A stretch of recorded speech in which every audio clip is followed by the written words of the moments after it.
More Than Rich podcast. Today we are joined by David Kitchen, the founder and president of Edge Leadership Academy. With over a decade of experience as a Division I strength and conditioning coach and master's degree in sport psychology, David now helps leaders and high performers thrive in business, athletics, and life. Also a speaker, author, and PhD candidate known for his books, The Pyramid and the Scoreboard. His mission? Building the next generation of leaders through mindset, culture, and resilience. We're excited to have him to the show. This is the second time. The first time we had a couple of hiccups. So we're going to redo his little introduction again and then transition, but we'll let y'all know when we're switching back. Welcome to the show, David. Man, my guy fired up, man. As you said, it's always, you know how tech is, man. So I'm happy. We just got a chance to reconnect. That's all. For sure, dude. And one of the cooler parts that I love to see is that you're studying to be a PhD in psychology. Can you elaborate on just how did you even get interested in that? Yeah, so the sports psych went hand in hand with what I was doing, right? So at the time I was coaching athletes, and so to better understand, obviously, not just the physical side of performance, but the mental side. So that's where the master's degree in sports psych, I actually did a dual program where I got an opportunity to study sports psychology and exercise science. So actually, technically, I have two masters, but it's all rolled into one basically. But that being said, as I got longer into my career and deeper into my career, I realized, man, 90% of what performance is mental. It's not physical. Like 90% of you, the guys that you see that are at the top of the top, like, yes, they're genetically gifted. There's certain things physically that they have that other people don't. But really what sets them apart is the mindset. What really sets them apart is the way that they function as humans. And so that to me was really interesting. So when I left coaching and I wanted to start to kind of crack into the corporate world and start to understand, the business side as well, I started studying high performers and people across, industries. And what I realized, man, is the same thing I saw in sports. Like, it's the mindset, it's the character, it's the psychology that sets people apart, right? And so for me, selfishly, man, having a PhD in psychology, one, I'll be the first person in my family to have one, so that's really important to me. Two, it helps me understand myself better. Like, I learned so much from my professors about the way that I tick and why I do things the way I do them. And I have a better worldview, right, because of understanding the psychology piece. So it allows me to understand myself. It allows me to understand my clients better. It allows me to better articulate the things that I've seen from an experience standpoint, but now I can articulate them with data, with actual research, with actual background, right? So it's really, man, it just helps in all areas. And at the end of the day, no matter what business you're in, I don't care if you're in insurance or if you're a doctor or if you're in HVAC and you do heating and cooling, it doesn't mean you're in the people business, man. Everything is sales, everything is the people business, and that is all psychology. Does anything particularly surprise you about the way people think or behave that you notice? Trying to look for commonalities or patterns. Yeah, it's way more predictable than you think. Like humans, like, yes, for how impressive our brain is and how complex some of the processes and systems are, there's a lot that's a lot more simple than you think. So for instance, like when we go to build trust with somebody, like there's like 3 questions that we generally, every human asks subconsciously, which is, what does this person want from me? Am I safe with this person? And are our goals aligned? Like every person on the planet asks those same 3 questions. So if you can learn how to quickly get people to answer those questions subconsciously, you can get them to build trust with you quicker, right? There's also things like in our perception, like how we view the world is all about our ability to like self-reference, right? And how we always, it's why you talk about people and they say, oh, it's not a you thing, it's a them thing, right? Because we self-reference at such a high rate. And so we see the world through our lens, right? So there's a lot of things that are really complex, but there's also a lot of systems that are really simple. How important is it for people to be guided toward coming up with the idea themselves? And do you have any tips for that? You mean from like a self-concept standpoint, like who you are? Yeah, or just like, you know how much pushback there is. Like you can use it easily, a teenager, for example, of like, no, I know what's best for me. But sometimes you just got to let them come to their own thoughts and conclusions without actually saying, hey, do this. You know, you guide them to let their idea come to themselves, you know? Mm-hmm. So some of that, it depends on the person. It's very situational dependent, right? And situation dependent, meaning that some people will actually do better by being guided there, right? And then figuring it out on their own. Other people will do better by just hearing it and just saying like, hey, I need to take this in. It depends on, and this is what's cool about psychology, right? It depends on your relationship with them. It depends on the situation and what the context is. It depends on the actual physical environment and when you're trying to give them that information. It depends on their emotional state at the time. It depends on their emotional attachment to the outcome, right? So there's all these different variables that play in. So it's like there's no one size fits all. So that's the cool thing. But the more that you understand these variables, the more complete picture you have. And so you can usually, not always, but you can usually act in a way that's going to give you the most beneficial outcome, right? That's why therapists are very good at what they do, because they're very good at understanding all these different variables. And so they can guide you to what's the optimal outcome for you, right? Without offending you, without upsetting you, without making you resent them, right? All these things. But you have to understand, you got to know what you're looking at first, right? Otherwise, you're just throwing in the dark. And that's the problem, is most people don't even know what they're looking at. And they don't know how to look at themselves. There's no self-awareness either. So they don't know how they're coming across, right? Because there's always two pieces in an interaction. There's you and the other person, right? So you got to be aware of the variables in both. I'm going to give you an example here, and I'm curious on your perspective on like long-term broad implications of what I'm saying, and then just the psychology, obviously, behind how companies are operating. So worked at GameStop. It was top producing store in the state or the region. And one of the things that I noticed was the guy that they brought in as the main store manager knew nothing about video games. And this is no hate at all, right? But the psychology, he understood that, this is how you sell to people. So he was a salesperson, whether that was cars. It didn't matter what industry it was in. But I'm curious, I don't know if you know where I'm going with this, was what is the impact of when you're replacing your top producing stores, that need to be turned around with people that don't even understand, care, maybe don't have a background in that industry at all. But can you see how that is an interesting concept of a corporation's going to learn that data and then be like, oh, you don't really need to know anything. You just need to know how to do this psychology aspect. For sure. I mean, look at me, man. I go into different companies all the time. Well, our biggest client is an $800 million construction company. I don't know anything about construction. I don't know a thing. But I go in there and I'm influencing their top leadership, CEO, CFO, COO. I'm the one coaching them, right? And so the psychology piece, it's ultimately, man, it's the people game, like I said, right? Now, is that necessarily good when you get to a store level where you're actually dealing with customers and dealing with clients? Like, no, like would I expect them at that construction company or one of our tech companies to have me go talk to their clients? Like, absolutely not. Like, that doesn't make any sense. I don't know the product. I don't know the service, whatever. But when you're removed a couple layers, so CEO, general managers, things like that, you can kind of get away with it, depending on the situation and depending on what your desired outcome is. So if you're looking at that store, right, and you're saying, say it wasn't a top performing store, say it was one of the lower performing stores, and you say, hey, we just need the data, we just need the numbers and the revenue to turn around. That's what we need right now. So, okay, then yeah, by all means, you can disregard not disregard, that's a strong statement, but you can downplay and minimize the human aspect in pursuit of a short-term gain, right? And there you go. Short-term is the key. Yeah. You know what I mean? Now, if you want a long-term sustainable growth pattern where it's going to come back and now be consistently one of your highest performing stores, yeah, there's got to be a culture aspect to it. There's got to be a culture fit. Yeah, and I guess I'm getting at, isn't this a broader pattern that we're noticing within companies, within society, of a little bit less empathy with, where we're working, and it's really about turning a profit more so than ever? It's numbers. Yeah, I think the other thing you see, especially in like some of the high level positions like senior leadership or even like fractional positions where it's like a third party that comes in to be your CEO or be your CFO or whatever.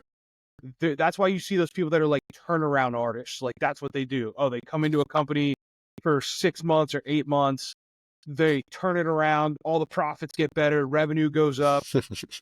All these things get better, and then they move on, right? Now, generally, what happens with those companies? Either they get sold for parts, or maybe they go public, and now it's not their problem anymore because now it's the public's problem, right? There's an IPO. So there's a lot of different routes that people go with it. So do I think that it's a large-scale issue? I don't know if I would go that far, because I think anybody that wants to build a sustainable long-term business understands that numbers are never going to outweigh people. Like you have to even the best like college athletics coaches at a certain point, there's a quote that they say, it stops being about X's and O's and it's about Jimmys and Joes, right? So it's not about the numbers and the data, it's about the people, right? And so when you look at a company like Google, a company like Zappos, like some of these companies that are really high performing cultures, they're also high performing in other realms because they've created that culture. So they now attract the right people. Is a better metaphor for sports? Is it like at the end of the day, man, people are still buying the jerseys? Is that kind of what you're saying there? No, more so like I'm saying that the coaches understand at a certain point. All right, so let me back up. Let me phrase it this way. When you get to a certain level of athletics, right? When you get to a certain level of, we'll use college football as the example. There's 148 Division I college football teams. Every time that a head coach position opens up, right, there's probably Thousands, 2,000 to 3,000 applicants. Damn. Right? Easily within the first 48 to 72 hours, if it even goes public. That being said, of that, wild. A pretty good percentage are actually qualified if you talk about scheme. If you're just talking about like play design and stuff like that, like they're qualified. But can they run a program? Can they build a culture? Can they organize people? Right? So it's the same thing if like using again, we can use GameStop just as the example. If GameStop opens up as a position, there's probably a lot of people that are, from a business standpoint, qualified to run a GameStop. There's not a lot of people that are qualified to run and build the culture around it that will be sustainable long term. Right? You see what I'm saying? Now, when you get at scale with a company like GameStop, with a company like Walmart, with a company like Lowe's, like any of these companies that are global or big time national companies, there's a trade-off, right? And you have to figure out, as the leader of that organization, I'm talking the top, the board, the CEO, what is that trade-off? Right? Because you're now so far removed and there's so many of them that you're more just trying to replicate your successes than you are actually have people come in and put a personal touch on it, because there's not a lot of wiggle room, right? Like GameStop, I'm sure, has a lot of corporate initiatives that it's like, this is the way we do this. This is the way we do this. This is the way we do this. And so there's not that same wiggle room for somebody to come in and put their personal touch on.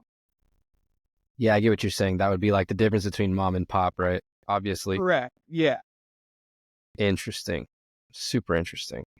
Do you have any advice for to-do lists? I'm so bad at them, dude. Like I just know, like it just keeps adding. It doesn't matter how I use AI, but what do you got? Yeah, man. Number one is do the shit you hate first. Yeah. Like that's it, bro. Like it's so simple. My first mentor taught me this. He said, if you had to eat a frog every single day in order to be successful, when would you eat the frog? Like if you were guaranteed at some point during the day, you had to eat the frog, right? No matter what. Good. That's so good. And he's like, eventually you would figure out that if I just ate the frog in the morning, then I don't have to worry about the frog for the rest of the day. It right? sucks, Otherwise, dude, it's in the back of your head all day. Dude, that is such a basic thing too, and it's like very hard. Like you had to come up with a quote right now to get that through, you know? Yeah, it's such a simple little thing, man. Yeah, eat the frog, right? So like every morning you got to eat the frog, something, right? And then the other big thing that I like to do is separate your to-do list into things that need to get done, things I'd like to get done, and then things that are momentum shifters. Meaning like if I get this done, I've now built momentum going into the next day or into the next week, or like future me will thank me for it. When you split it up like that, you take some of the pressure off. But when you just list everything out, you don't, in your mind, when you look at that list, nothing's prioritized. So it all looks like it's equally as important. So it looks like you have this long to-do list of things that need to get done. But really, if you break them down, you're like, it doesn't need to get done. Like, why does that need to get done today? When does this need to get done? Right. So it's like figuring out what things have deadlines on them, what things can I get rid of, what things do I just want to get done? Like, you have to prioritize your to-do list. And again, eat the frog first, right? So I try and pick like 3 to 5 things that I call my gotta have it list. So like those are things that I gotta have that done today. Right. And then everything else, man, is icing on top. Like, you got to give yourself a little grace. I'm gonna be eating the frog when I don't want to work out for sure now. That's Like, it, bro. Eat the frog. Like, wake up, eat the frog. Like, that's exactly what it is, man. damn. A couple more questions, then we'll jump into the Yeah. full episode. If you were like about to take over a company like Google, like you said, an artist that's like, come creatively, you got 3 months. What are you gonna do first when $1 billion company is like, hey, can you like help us trim the fat? What's the first thing you do? Man, truthfully, I would want nothing to do with that situation. Like if we're being completely honest, like even though I'm an entrepreneur and I'm building businesses and I'm doing things, like I don't want to ever own a multi-billion-dollar business. I don't Love ever it. want to have a global thing, because like those problems are so big and so complex and there's so many layers to them, that I don't think that that's something that I would Wow. enjoy personally. Like Interesting. that's just me. I honestly just, I feel like, yeah, it would be a hard decision, but I don't feel like any problem is too hard to figure out. Do you just not No, want, you just not want I just the, don't want it, right? At least I that's got the you. difference. Yeah, like, could I do it? Absolutely. Do I want to? No. Now, how would I if So, I had to? but I would go with you've also had a glimpse of what it would take to say that. Am I wrong? correct. Yeah, for sure. And for Got sure. you. And that's it. There's like different levels, different devils, right? You get to a certain point. Every time you level up, the It's a good problems quote. get bigger and there's more layers to them. And so you're like, okay, how many layers do I want? Right? How deep do I want this to be? And you have to figure out what's optimal for you. Right. And when I say that I wouldn't want that problem, the reason I say that is, again, not because I'm afraid of it, not because I don't think I can do it. I don't want it because I still want to be able to enjoy my time with my family. I still want to be able to have a life outside of it. I don't want to have the schedule of a Zuckerberg or the schedule of an Elon. Like, I'm not interested in that. Right. That's, to me, is just, that was never the goal. Now again, how would I go in there and take some initiative and try and set some things up? Start at the top, brother. It always starts at the top, You know right? We what's, have to have conversations about culture. I was just gonna say, it's crazy that I feel like you could just shift the world around what you want it to be, but maybe that's not the case. Or when you have money like that, you're always around other people's time and what works for your schedule. But I'm always thinking, no, you can just move it to your liking, like you force the world the way you need it to be, but it might not be the Mhm. case. Yeah, I mean, I think there's a balance of it, right? I think there's a balance, but I think you also have to understand that, like, the ripple effects. Like, yeah, could you shift it? Sure, but like, what's the ripple effect, right? So, for instance, say I'm at Amazon, right, and I'm Bezos, and I say I don't want to have this meeting. Okay, well, maybe that meeting shifts, which then shifts other meeting, which then shifts other meetings, which ultimately could cause a big logistics issue, right? Yeah, Like, do we yeah, want that? You know what I'm saying? So again, yeah. could you? Yeah. Now, the famous story about this is the founder Ooh, of Virgin Atlantic, Richard Branson. nice. Yeah, go for it. So he meets with his assistant every morning for 90 minutes, and that's it. And then the rest of the day is his, right? Now, he's a billionaire. He has multiple massive companies. But the reason that he's able to do that is because he's equipped his people with the skills, and he's put the right people in place for the pyramid to be able to drive the companies. And then his assistant only brings him things that have been passed through multiple people that nobody can figure out. So he only deals with the biggest problems. Like, he doesn't deal with any of the little bullshit. He doesn't deal with any of the minuscule things. Like, he deals with new problems only. And even then, how often do you find these problems aren't something that are technically hard? It's just like a, what do you want to do as a preference? Correct. And then maybe like you just are the only person who can say yes or no in terms of authority, right? Could be it. Right. Yeah, I think that's part of it. I think you also realize that as you get higher in the organization, you want less decisions that require your signature. Right. Like, I think like that's a sign of good leadership, right? Is the further you move up, there's less things that require you. Like, that's the whole point. Um, and so, yeah, I think a lot of it is preference. I think the other thing for him and for any type of company at that level is they're so big and there's so many people solving problems that you're seeing the volume of problems that you see is higher, right? And so in those companies, they have systems in place where they document how they solve certain problems. So the odds of somebody else across the company somewhere seeing that problem are pretty high, which means the answer is probably documented somewhere. So if you run it down the food chain, somebody has the answer, right? So it's not going to go to him, right? So think about like a Walmart. Like if the scanner, the little price gun doesn't work, right? How many other Yeah. people in Walmart across the world have seen that same issue, right? Like that Yep. answer is somewhere. Yeah. You know what I'm saying? So it kind of removes, so like nobody's calling Sam Walton and being like, hey, listen, in store 1437 in, Nantucket, like, Contingencies in every area, right? yeah, exactly. Like you remove yourself from the process. Interesting. Do you have any advice for people who may be dealing with like a super micromanaging situation? I know how common that is. Like you're being micromanaged. Yeah. Get out. Get out of there. No. Run. Yeah, run. Get out of there. One, remember that back to our point earlier, that's a reflection of them, not you. Like that's a lack of confidence in themselves. That's what that micromanagement is, a lack of confidence in yourself. Ooh, I love it. And then it's also a lack of confidence in your ability to build other people's skills. The other thing is it can be an ego thing where they feel they need to feel important, right? Where it's like, oh, if I didn't touch it, it's not real. It's not good enough.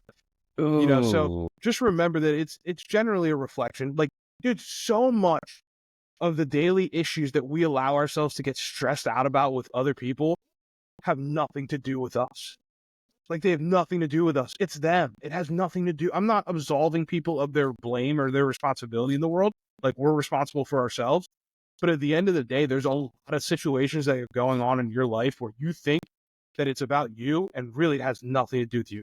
The reality is most people don't think about other people all that often. Like they're so entrenched in their own stuff that that's what they're thinking about. You know what I'm saying? And somebody just sent this to me the other day. It was like, the craziest thing about the world is the fact that most people spend all day trying to get other people to like them, even though the people that they're trying to get to like them don't even like themselves. It's true. That's the like whole how crazy is that, right? Buying Like stuff to impress people that don't care. Yeah, all that. Yeah, like they don't like the majority of people. If you asked 90%, I would, then that's, you know what? No, I'm confident with it. I'll stick with 90. If you ask 90% of people to sit in silence with their thoughts for 20 minutes, you know how uncomfortable the majority of that room would be? Especially Western world, right? Yeah, they'd want to leave, man, because they don't want to sit with their thoughts. They don't like themselves. Like the majority of people don't like themselves. They're concerned with what other people are thinking. They're living a life they don't want to live. Like they're holding on to stuff that doesn't serve them anymore. They're telling stories. I'll actually get mad at myself because I'm like, I need to meditate and I won't do it because I still have things to do. And I'll be like, when I complete this and I won't get around to it. But it's not because I don't want to, sit with my thoughts. I actually guilt myself for not doing it. It's crazy. So let me challenge you on this. Why don't you meditate first thing in the morning? Why isn't that the first thing that you do? It's a good point. Like, it's a good point. So if you were going to war, right? If I were to drop you in a war zone, would you go without armor? Nah, but I'm trying to tie that one in. You think that's the armor for the day? That's the armor for the day, brother. That's your emotional armor. You're putting a barrier up between everybody else's nonsense and yourself. Ooh, you're that's a good clearing point. your mind and clearing the filter so that you can now filter things the way you want to filter them. Because here's the thing, bro. Focusing on your frog, right? Thinking of your frog. Yeah, exactly, bro. Like, it's your emotional armor, man. Why would you not put your armor on before you go to war? Like it's first thing for, dude, every single day. First thing I do when I get out of bed, I will drink water, I meditate immediately. Good shit. All right, last question here, then we'll jump into the full episode. Yep. Time management. Give me some tips. One calendar. Don't use multiple calendars. A lot of people make that mistake where they have a work calendar and a home calendar. Put it all on one. I do that put it all in one I place. automatically do that, but that's a good tip. All right. Yep. Put it all in one place so you can see it. That's the first tip. The second one is spend 15 minutes every Sunday reviewing your calendar from the last week and then moving your calendar forward, like setting your calendar up for the next week. Your big rocks always go first. So the stuff in your life that is non-negotiable and is important to you needs to go on the calendar first. Don't let it go last, because most people do. The other thing is you should be doing time audits. You should be looking back at your time, right? So I color code my calendar. So red is work, blue is my investment companies and things that I'm involved in outside. Purple is family time. Green is non-negotiable, like me time, et cetera. It goes on down the list. So when I look at what my priority is for the next 4 to 6 weeks, when I set that priority, my calendar better be that color, right? The majority of my calendar better be that color. So if I say that family is my priority over this next 4 weeks, then I better see a ton of purple on that calendar, right? It allows you to be serious with yourself and look at I it and say, love okay, it. where am I spending my time, right? Dude, I love it. You know what it does is it makes a bubble, and then it's like, all right, now put everything in that bubble that you can think Yes. of, you know? Yep.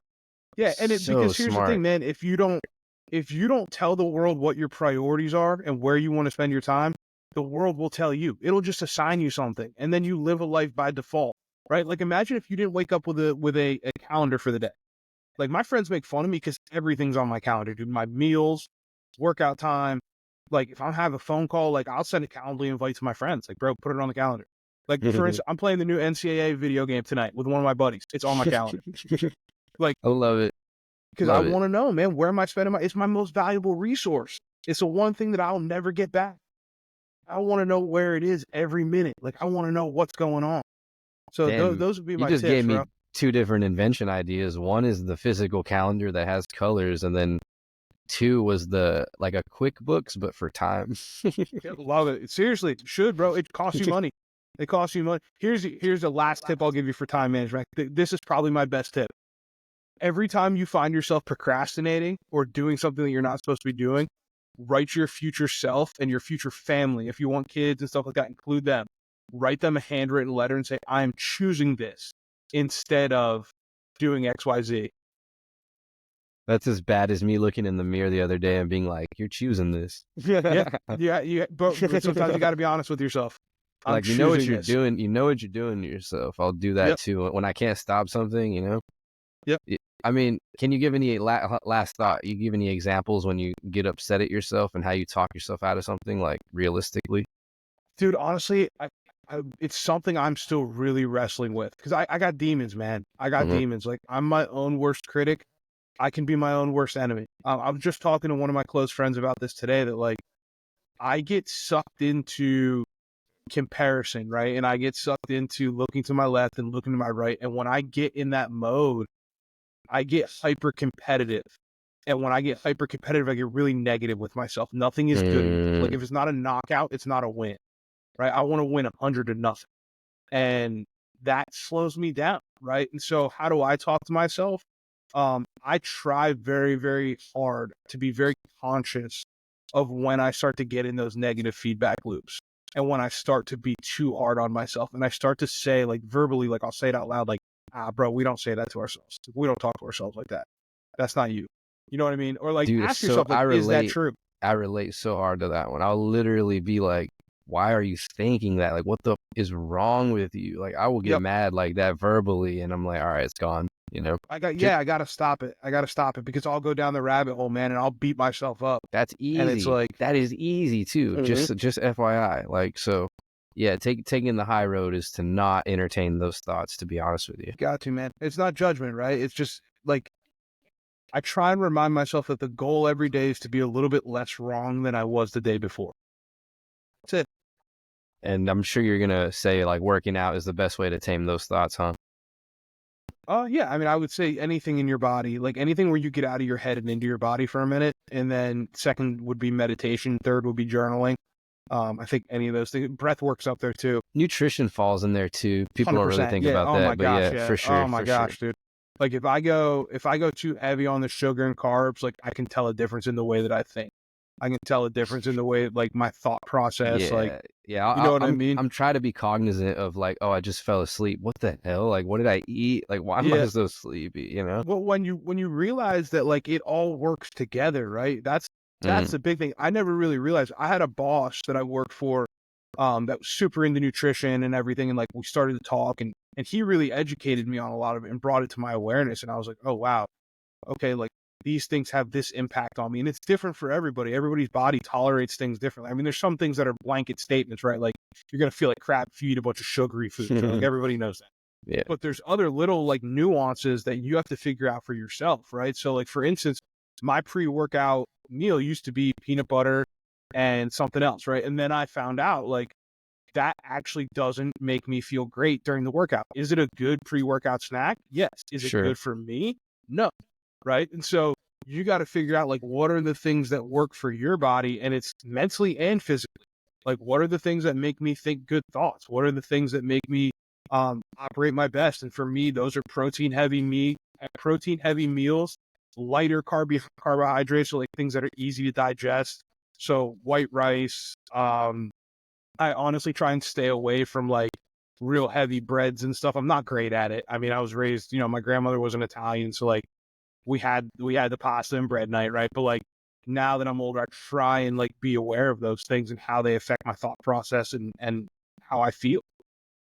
Yeah, you're just making me think of how that's the hardest one to be like keeping track of, because something might not even affect you for hours and maybe a day later. Like think of things that make you sick. But yeah, if someone's consciously really taking care of themselves and trying to be there like for their body when they're still trying to think of reflecting what consumed, what did I do? Yeah, dude, when I Yeah, when I go on the road, man, when I know I'm gonna be on stage, it's the same meal every single time because I know how my body responds to it. I know it makes me feel good. play it Right. So safe it's type of it's thing. yeah, it's always the same because I know that this is gonna make me feel up here, and that's where I want to feel. I want to feel optimal, right? So for me, it's white meat chicken, teriyaki sauce, white rice, and pineapples. Like that's Nice. that's what I eat, and It's and good. I'm like, I know how this is gonna make me feel. I know that I have the right amount of carbs, that I'm gonna have energy and I'm gonna be ready to go.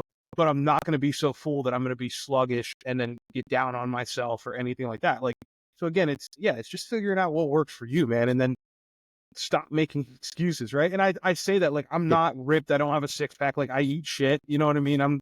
I just went to my mom's house this weekend, I ate about 12 snickerdoodle cookies, right? Like I'm human, right? But I also know that I'm working on being Dude, better about those things. I hate to throw this off topic, but I watched the whole documentary on The Rock, and Yeah. it was just kind of bashing on how he like plays this image so hard, but he really probably doesn't keep up with that like that. Like, steroids are one question, but for him to be like, this is my first time trying in and out like 3 or 4 different times, it's like, dude, what are you doing? Like, Yeah. but that really goes to show like the highest of whatever of a Hercules that we might look up to within our society is even kind of inflating their image in Well, a sense. yeah, and dude, you look at like I don't know if you're familiar with Chris Bumstead. He just won Mm-mm. Mr. Olympia again, the bodybuilding competition. Oh He's yeah, won it yeah, like yeah. 6 years Got in you, a row. got you. He's a savage, man, but he's super introspective, super well spoken, well read. Like I like listening to him. He's not just a meathead, you know what I mean? And but he was saying about the cookies, like the people were talking about because he posted a picture of him eating cookies, and he's like, dude, if those cookies are the difference between me winning or losing Olympia, I didn't do the work. Like those two, like, and That's not part only of it. that, That's a good one, yeah, bro. and he's like, and not only that, like me eating these cookies with my wife means more to me than like all this other stuff. Like, you know what I mean? Like he's like, I'm still gonna live my life. Like, do I eat clean 90% of the time? Yeah. But there's 10% where like I eat the cookies. And guess what? I don't feel bad about it. That's awesome. You got any last words before we jump into our episode here? Full Nah, episode. brother. I'm glad we got a chance to do this again, man. We just gave people an episode and a half here. They got an extra 20 Well, minutes, man. No, yeah, it was fun, brother. I hope everybody enjoys the episode and if there's ever anything I can do to help people, man, we have the mindset programs, we have the coaching programs available. Reach out to us and we'll get you dialed in. And again, like I said earlier, the life you want doesn't happen by accident. It happens by you grabbing it, and it happens by you stepping out of the stands and getting into the arena of life. And that's what we're here to help people do. awesome, David. All right, more than rich. We're heading into the full episode starting now. Yo, what's up, guys? There's a couple of edits that you're going to see I made in this episode. Tried to keep it cohesive. Please like and subscribe. My visuals are slightly behind, but the audio's great. David looks great. Nothing to worry about. Hope you enjoy the show. Man, fired up to be here, brother. I'm excited to do this. It'll be a good chat, man, and always like connecting with like-minded people like yourself. For sure. Also apologize. We were supposed to do this earlier, but I'm glad we got to do it and we caught up. Can, Absolutely, brother. can you share some early memories that sparked your interest or maybe like gave you insight into leadership and coaching? Yeah, man. Honestly, so I tell people I was given the best gift that you could ever be given, right? And that's being born to a single mother. So I was born to a single mom and never met my biological father. And that showed me early on, brother, what it meant to lead with love. Like I watched my mom grind it out. I watched her take care of myself, my brother, and she was the role model for me. So she was the first example of leadership that I had in my life. And then really, brother, I chased for the next, man, 15, 20 years, man. I chased the meaning of what it meant to be a good man, what it meant to be a good leader. And that led me down this path that I'm on today through athletics and now in the business world. What about like the early memories? Do you have any like super early memories where you're like, oh, I might be good at this, or you're guiding others? Honestly, dude, it was just learning to lead my household, man. Learning like when I was a young kid, I was always the one that like if you put me on a playground with a bunch of kids, I was the one that was like, hey, that car's first base, that tree is second base, that over there is third base. Like, let's play some kickball, right? I was the one that was getting everybody to meet up at the lamp post to make sure that we were all going to go, on skateboard rides or bike rides or whatever we were doing. And so I think I always kind of had a knack for being in leadership roles, but I don't believe that leaders are born, man. I don't think it's something you're born with. I think it's something that you build the skills over time. I think you can be born with raw materials, right? You can be born with the raw talents. It's like if I gave somebody, a box of two or a box of nails and a truck bed full of 2x4s. It doesn't do you much good if you don't know how to build a house, right? And so I think yeah, there was some early times where I had the opportunity to lead, but I don't think it's something that I was born with necessarily. Super interesting. I like that you said you were kind of coordinating at such a young age because it sounds like you're also trying to have fun, right? And me personally, that ties into my nonprofit work because I was originally just trying to play sports with some kids, and I was like, wait, how can I turn this into some community oriented thing? So that's kind of important to emphasize how you can kind of learn in the process. Does that make a lot of sense for what you're Yeah, doing? it's always learning in the process, man. Everything is being able to take the feedback that the world is giving you, right, on what your strengths are, what your weaknesses are, and then seeing the opportunities in that, right? Part of that is living in the abundance mindset. And it's abundance not from the standpoint of what can I get for me, but what can I put into the world, right? Well, how can I serve other people by following what I'm passionate about or the things that make me happy, the things that bring me joy, or the unique gifts that I have? Like, how do I share that with the world in a way that aligns with my vision, mission, and values and also adds value to other people? Do you feel like you were ever misinterpreted to the world? Like maybe people might have seen you as like impulsive for doing things like that? 100%. Absolutely. I think for a really long time I was misinterpreted. I think for a really long time I misinterpreted myself. I Wow. think my ambition and my drive to be great, I think for a long time I internalized it as like I'm a bad person and I'm about me. But then what I realized was, no, I'm trying to do these things and I'm trying to be the best version of me so that I can show up as the best version of me for the other people in my life. And so that I can light other people's candles and help them burn brighter and help them experience the things that I've experienced and some of the joys that I've had, and get through the dark times that I've had. Right. And so at this stage in my life, man, I got to be honest and say, I'm past needing people to interpret me. Like I live in alignment with my vision, mission, and values, man. And I'm Mhm. so clear about that with everyone in my orbit. And so for me, you don't have to agree, you don't have to like it, you don't even have to understand it. You just got to respect it because it's not going to change. That was good because that was such a good answer that I lost my next question. I was like, damn. At this clip right here, I asked David if he can explain his books. My camera cut out. Please like and subscribe. Enjoy the show. Yeah, for sure, man. So the first book was the Pyramid, which is a system for building tomorrow's leaders today. And the reason I wrote that was I had been in these rooms with these elite level programs from an athletic standpoint, where at the end of the year we have a great year, And then we're all sitting there as coaches and we're like, okay, how do we recreate that now? Now that those seniors are gone or those playmakers are gone, how do we recreate the leadership and the special culture that we had? And what I realized was we were acting very reactively. We were reacting to the fact that we lost leaders instead of being proactive and building them from the day they step on campus. And so the book was, let's reverse engineer the process. Let's start exposing these people, these kids, to leadership concepts from the time they get here at 17. And then by the time they're 21 and you're asking them to step up and lead, they're ready and they understand it and they've been trained. And because we're asking people to respond in a way that they've never had to respond before, and then we're wondering why they can't do it. And it's like, well, we put the C on your jersey. Okay, well, what'd you do to teach them how to do it? So would you say there's a particular moment or experience during your formative years that made you realize you wanted to, like a specific one? I think I always had an inkling or a little like voice that said like, you can do something. You can do something special. Like you can bring something to this world. I didn't know what it was. And I tried on a million different hats until I figured it out.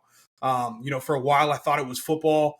And then I was the typical Friday night sob story, had the Division I offers, blew his knee his senior year, ends up at a small school, started 0 games, almost got kicked off the team, like almost failed out of school. Wow. And then I go into corporate sales and I'm making a bunch of money, but I'm miserable and I'm gaining weight and I'm not around football. I'm not around training and I'm getting away from all the things that anchored me in my life. And then I get into coaching and I find this community of people that are growth mindseted people that are always seeking the edge. And they always want to know, like, who are you when your talent runs out? Because everybody's got talents, right? And my talent had carried me through the majority of my life, my unique gifts that I was blessed with and born with. But this group of people in strength and conditioning, and that's the beautiful thing about the weight room, it doesn't respect anything but hard work. Like it doesn't matter how talented you are. It matters about whether you show up and you move the dirt on a daily basis. And so I think that lesson in my life was when I started to realize, oh, okay, if I just get obsessed with the process and I stop looking left and looking right and I just focus on literally trying to chip away every single thing that I do not believe is the essence of who I'm supposed to be, if I focus on chipping those things away, what's left will be the man that I want to be. Nice. Yeah, recognizing your flaws in a sense. As a coach, though, how often do you relate to the term taking care of yourself before you can take care of others first? Does that really pertain even more so as a coach? Absolutely. And I did a horrible job of it early in my career. Early in my career, man, I was absolutely singularly focused on being the best coach that I could possibly be and being elite at what I did. And that came at the cost of relationships. It came at the cost of my family. It came at the cost of my own mental health. It came at the cost of my own physical health at times. During the 2019 season, I got a lung infection and I actually ended up in the hospital with double pneumonia. Wow. And I only missed 1 game and I was back on the sideline the next game. And so, yeah, it's when you realize the lesson though, that you can't take care of other people when you're not taking care of yourself. And I learned that the hard way. And the world was trying to give me the feedback. I was just too arrogant to see it at the time. And I was too focused on, climbing the mountain and trying to do these things. But again, there were things that fed my ego, man. I had to get past that and figure it out, And so once I got to that point, now I recognize that there's no way that I can be the best entrepreneur and the best business partner and the best son and brother and all the things that really matter in this world if I don't take care of myself. What about like on your childhood, like environment? How does that contribute to your career path in sports psychology? I think it contributes in a big way, brother. I saw some rough things as a kid. I mean, I'm not going to sit here and say that my life was an A&E, late night special. It wasn't. But my stepfather, he struggled with a heroin addiction, and I never met my biological father. I was kicked out of school in the 3rd grade. The principal told my mom, "Your son will never see anything but the inside of a jail cell." Wow. There was a hostage situation in my home.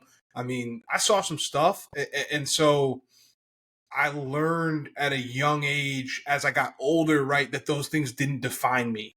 And so I think that that's a big part of who I am now, is helping other people realize that, like, those are situations, not destinations, right? And so many times we look at a comma and we think it's a period, and it's not, right? And so it's maintaining that perspective as you move through life. So it definitely influences the way I lead and the way I talk, because so much of, especially dealing with the college age student athlete, man, it's 18 to 22. And so when something bad happens, they emotionally attach to it. And so the reminder that I always gave them, and I know I'm laying out a bunch of cliches for you, but they're all so true.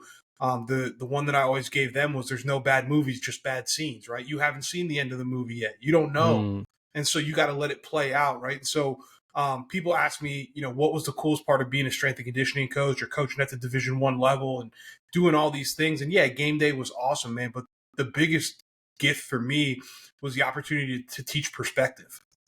Can you emphasize your line you just said? That it's not a period where there's a comma. That's a good one. There's so many times in life where we see a situation and we think it's a destination, right? Like we think this is where the story ends. And so we start to look at things as a period when really it's just a comma. Damn. It's so good. I like that. I'm going to use that. Please do, brother. Please do, man. Can you describe a significant challenge you faced early in your coaching career and how you overcame it? Early in my coaching career, yeah, man, we had a young man that was extremely talented, McDonald's All-American. I was 24 at the time, so I was the youngest head strength coach in the country in all levels of NCAA sports at that time. Was coaching at a Division II school, very good Division II school, and we had this young man on the basketball team, and dude, phenomenal athlete, phenomenal person. Fell on some hard times, made some really bad decisions, ended up being involved in an armed robbery, involved with drugs. There was a lot of things. He ends up getting arrested, and he came back to the university to get his stuff before he went to jail. His family was there. He was out on bail, and he asked to see me. And I went in. Oh, man. And he was crying, man. And he was talking to his mom and, talking to me. And we're having this conversation. And at that moment, dude, he was a scared little kid. You know what I mean? Like, you're talking about a 6'5" athlete, and he looked like a scared little boy. And you want to talk about a challenge, man. That was a punch in the gut to me, because in that moment, I knew he didn't know what to do. And I knew he needed somebody to try and help him, tell him what to do. And it was one of those things where I took it very personally, because I felt like, what did I do, or what did I not do? Damn. That this kid didn't feel loved enough to come to me and say, hey, coach, I need help, right? Before it got to this point. Like when he first started getting mixed up in that stuff, like what was I not doing as a coach? How did I miss it? Right. Yeah. And those are the same questions that you have anytime something goes wrong. Was there really any signs though? Could you have picked up on that? I played it over in my head a million times, man. I don't know. I don't know. I mean, I'm sure there were things that I missed and something I carried with me through my whole career. And unfortunately, later in my career, I had a player take his own life, and it was the same situation, man. It's like, what do you miss? What did we miss as coaches? How do we be better? Damn, that's real. And I often feel like it might not even be the ones that you suspect the most, right? Never, man. Never. The kids that are struggling are the ones that are smiling all day. I mean, I'm open about it now. Like, I was diagnosed with depression a couple of years ago. I almost lost everything, and nobody would ever know it. Nobody would ever know it. And so I'm, now I'm a big advocate for mental health, and I try and speak out on that stuff and try and be, an advocate and a representative of that community, that, hey, it's okay to not be okay. And I try and tell people all the time, man, like check on your strong friends. Check on the ones that are always laughing. Check on the ones that are always have the answers. Check on those ones. Ironically, those are my military friends, and they could use it the most. 100%, brother. 100%, man. Yeah, they just want you to know that you're thinking about them. It's nothing more than just, hey, hope you're good. Honestly, and that's all it takes, man. That's all it takes, right? So, like, it's part of my morning routine now. Every single morning before I start work, the last thing I do, the first time I pick up my phone in the morning, is to send somebody that I care about a message, just to, hey, man, thinking about you. It might be a video or a TikTok or whatever. Just send them something, man. What was funny was I tweeted yesterday that whenever important people ignore me, I'm like, who am I ignoring? Who am I putting off in my life that I deserve this right now? Yeah, nah, it's so true, man. It's so true. And listen, life happens. We all get swept For up. We get sure. caught up in our For own sure. drama. We get caught up in our own life and chasing the dream and doing the things we're trying to do. But there's somebody in your life right now. I guarantee it. Statistically, I guarantee it. There is somebody in your life right now that is fighting a battle that is the fight of their life that you don't even know about. For sure. Yeah. No, I can relate to that because you don't want to publicize those kinds of things anyway. So absolutely. Nobody does. Nah, not in Yeah. the in the world of social media, right? Like when I was going through, so there was a period in my life, man, about 6 months where I wasn't getting out of bed. I was just I was lying to everybody in my life, man. I lived with my girlfriend at the time. She was a Division I strength and conditioning coach as well. She'd get up and go to work. I'd get up at the same time that she would. She thought I was going to work on my businesses because I had like 3 businesses going at the time. I was doing all this stuff. I had my book had just got released. I think it just got published like a month before. But either way, she would leave and I would go back to bed. And I'd lay in bed all day with the lights out, man. But if you look at my social media feed from that time, nobody would know. You would never know. And so you don't publicize that stuff. You don't talk about that. Says we're good. Okay. So I was saying that people have that impression that you can't monetize because a kid is not of age yet. But what was your reference on buckets? Yeah. So like Michael Jordan was always a bucket, right? Like Michael Jordan could always score the basketball, man. He could always do that. He had to learn how to be a leader. Kobe was the same way. He could always go out and get you 20, get you 30, get you 60, right? But he had to learn how to lead. And so I think we miss that so much in college athletics, and we miss it in the corporate world too, right? But it's understanding that there's different leadership roles on a team, right? So you might be the traditional leader, right? Which is, to me, I call it a heat seeker. Like that's somebody that wants the ball in their hand at the end of the game, is somebody that's not afraid to have the hard conversations, is somebody that's going to hold people accountable at a high level. Like that's your heat seeker. But then you might have somebody that's a thermostat, right? And a thermostat is somebody that isn't affected by the outside pressures. It's not affected by anything else. They're stable. They're steady, right? They hold the team together. They show up. They do the work day after day, and you can count on them. Like that's a leader. I feel like a thermostat. Yeah, they're thermostats, man. Like you ever try to touch a thermostat in your house as a kid? Like people like, hey, don't touch that. Like you don't adjust the thermostat, people adjust to the thermostat. Does your book have these analogies of like the positions, what you're talking about? Mm-hmm. Wow. Yeah, absolutely. That's super cool, dude. I love it. Yeah, so we have those two. You got the heat seeker, you got the thermostat, then you got the guardian, right? The guardian is the person that protects the standard of the program. They notice the little things. They're the ones that are making sure that people are where they're supposed to be on time. They're the ones that are helping organize things. They're the ones that are on top of all the rules and regulations and things that you need, and they're willing to say things to people, right? So they're the people, I call them guardians of the standard. Seeing between the lines, what's not there, and the details. Exactly. Yeah, I get it. Exactly. That's a good one. And then you got your extension cords, right? So your extension cords are the people that can communicate up to the coaches and the administration, but they can also communicate down to the team, right? So they're the extension cord. The juice runs through them. And they typically have that high IQ. They could be the coach on the field. They could be the coach in the locker room. Like they're that extension cord from the coaching staff into the team. So all of those are leadership roles, and they all require different things, and different personalities will manifest in a different way in each of those roles, right? Now, great leaders, the ones that are elite, they can play multiple of those. That is funny that it takes some analogies like that to kind of make the teamwork make sense. Like you understand everyone's importance when you put it like that. Mm-hmm. Absolutely. Yeah. And everybody has an opportunity to impact the culture, right? Because that's the important piece that you got to remember is at the end of the day, what we're trying to do, we're not worried about winning and losing. We're worried about building championship habits, and we're worried about building a championship culture, and we're worried about having championship leaders. Like those are the 3 things that matter. So if you take care of your leadership, your culture, and your habits, the results will come. So that's where we got to focus. Do you think this developed because maybe you didn't like being center of attention and you noticed other people weren't getting proper praise, or you're like, yo, you can't put this all on me. Like everyone's important. Like you're a leader too. How did the concept come about? I think for me, it was a couple things. One, man, so quick story time. I told you I was the Friday Night Sob story. So I was a good player on a great team. Had the opportunity to be a 3-time starter, 3-year starter, win some championships, do some things, be highly recruited. And going into my senior year, we had a vote for team captain. And I got called down to the coach's office, and I'm like, oh, this is it, bro. Like, I'm about to be a captain. That's a no-brainer, right? Everybody on the team thought it was a no-brainer. And I walked in, and he said, sit down. And I'm thinking to myself, well, this is not how this is supposed to go. Damn. This is supposed to be a hug and a congratulations, right? So he says, sit down. And he said, let me ask you something before we have this conversation. Did you vote for yourself? And I said, no. And he said, all right, I'm going to give you an opportunity right now. Do you want to change that vote?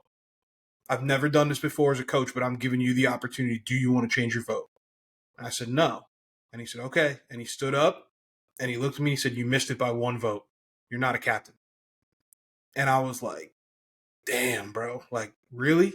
And he looked at me and he said, now listen, this does not define you as a player. This does not define your legacy. This does not define what kind of leader you're going to be on this team. What you do next and what you do over the next 7 months of this offseason, that will define whether you're a leader or not. And so that was my first experience in leadership, was actually not being a leader, right? Man. But then I had a named leader, so to say. Yeah, but you bet against yourself. That's crazy. Hey, man, I always felt like if I can't win it straight up, I shouldn't have it. Like, it shouldn't, like, if I don't, you know what I mean? And so for the next 7 months, man, I was in the weight room twice a day, every day. I was doing everything. I was leading captain's practices. I was doing all the stuff, and I wasn't even a captain. Damn. I'm curious, who were your role models growing up?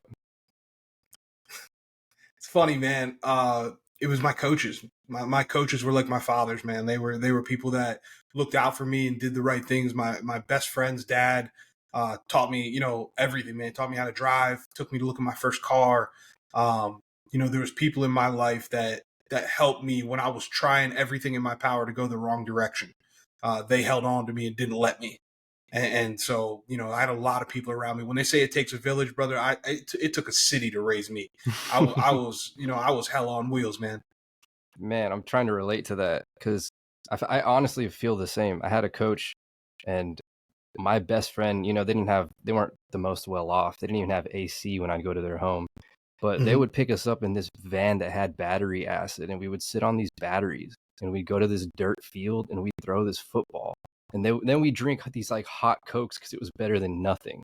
And just having like, even though like we're looking back, like, why would you do that? These are some of my best memories, dude. Like, just because that guy cared, and he would play with us and like throw the ball and run with us at the same, like an older dude. And I'm just thinking back to like, dude, that was like the funnest part of my childhood. Just somebody being that engaged.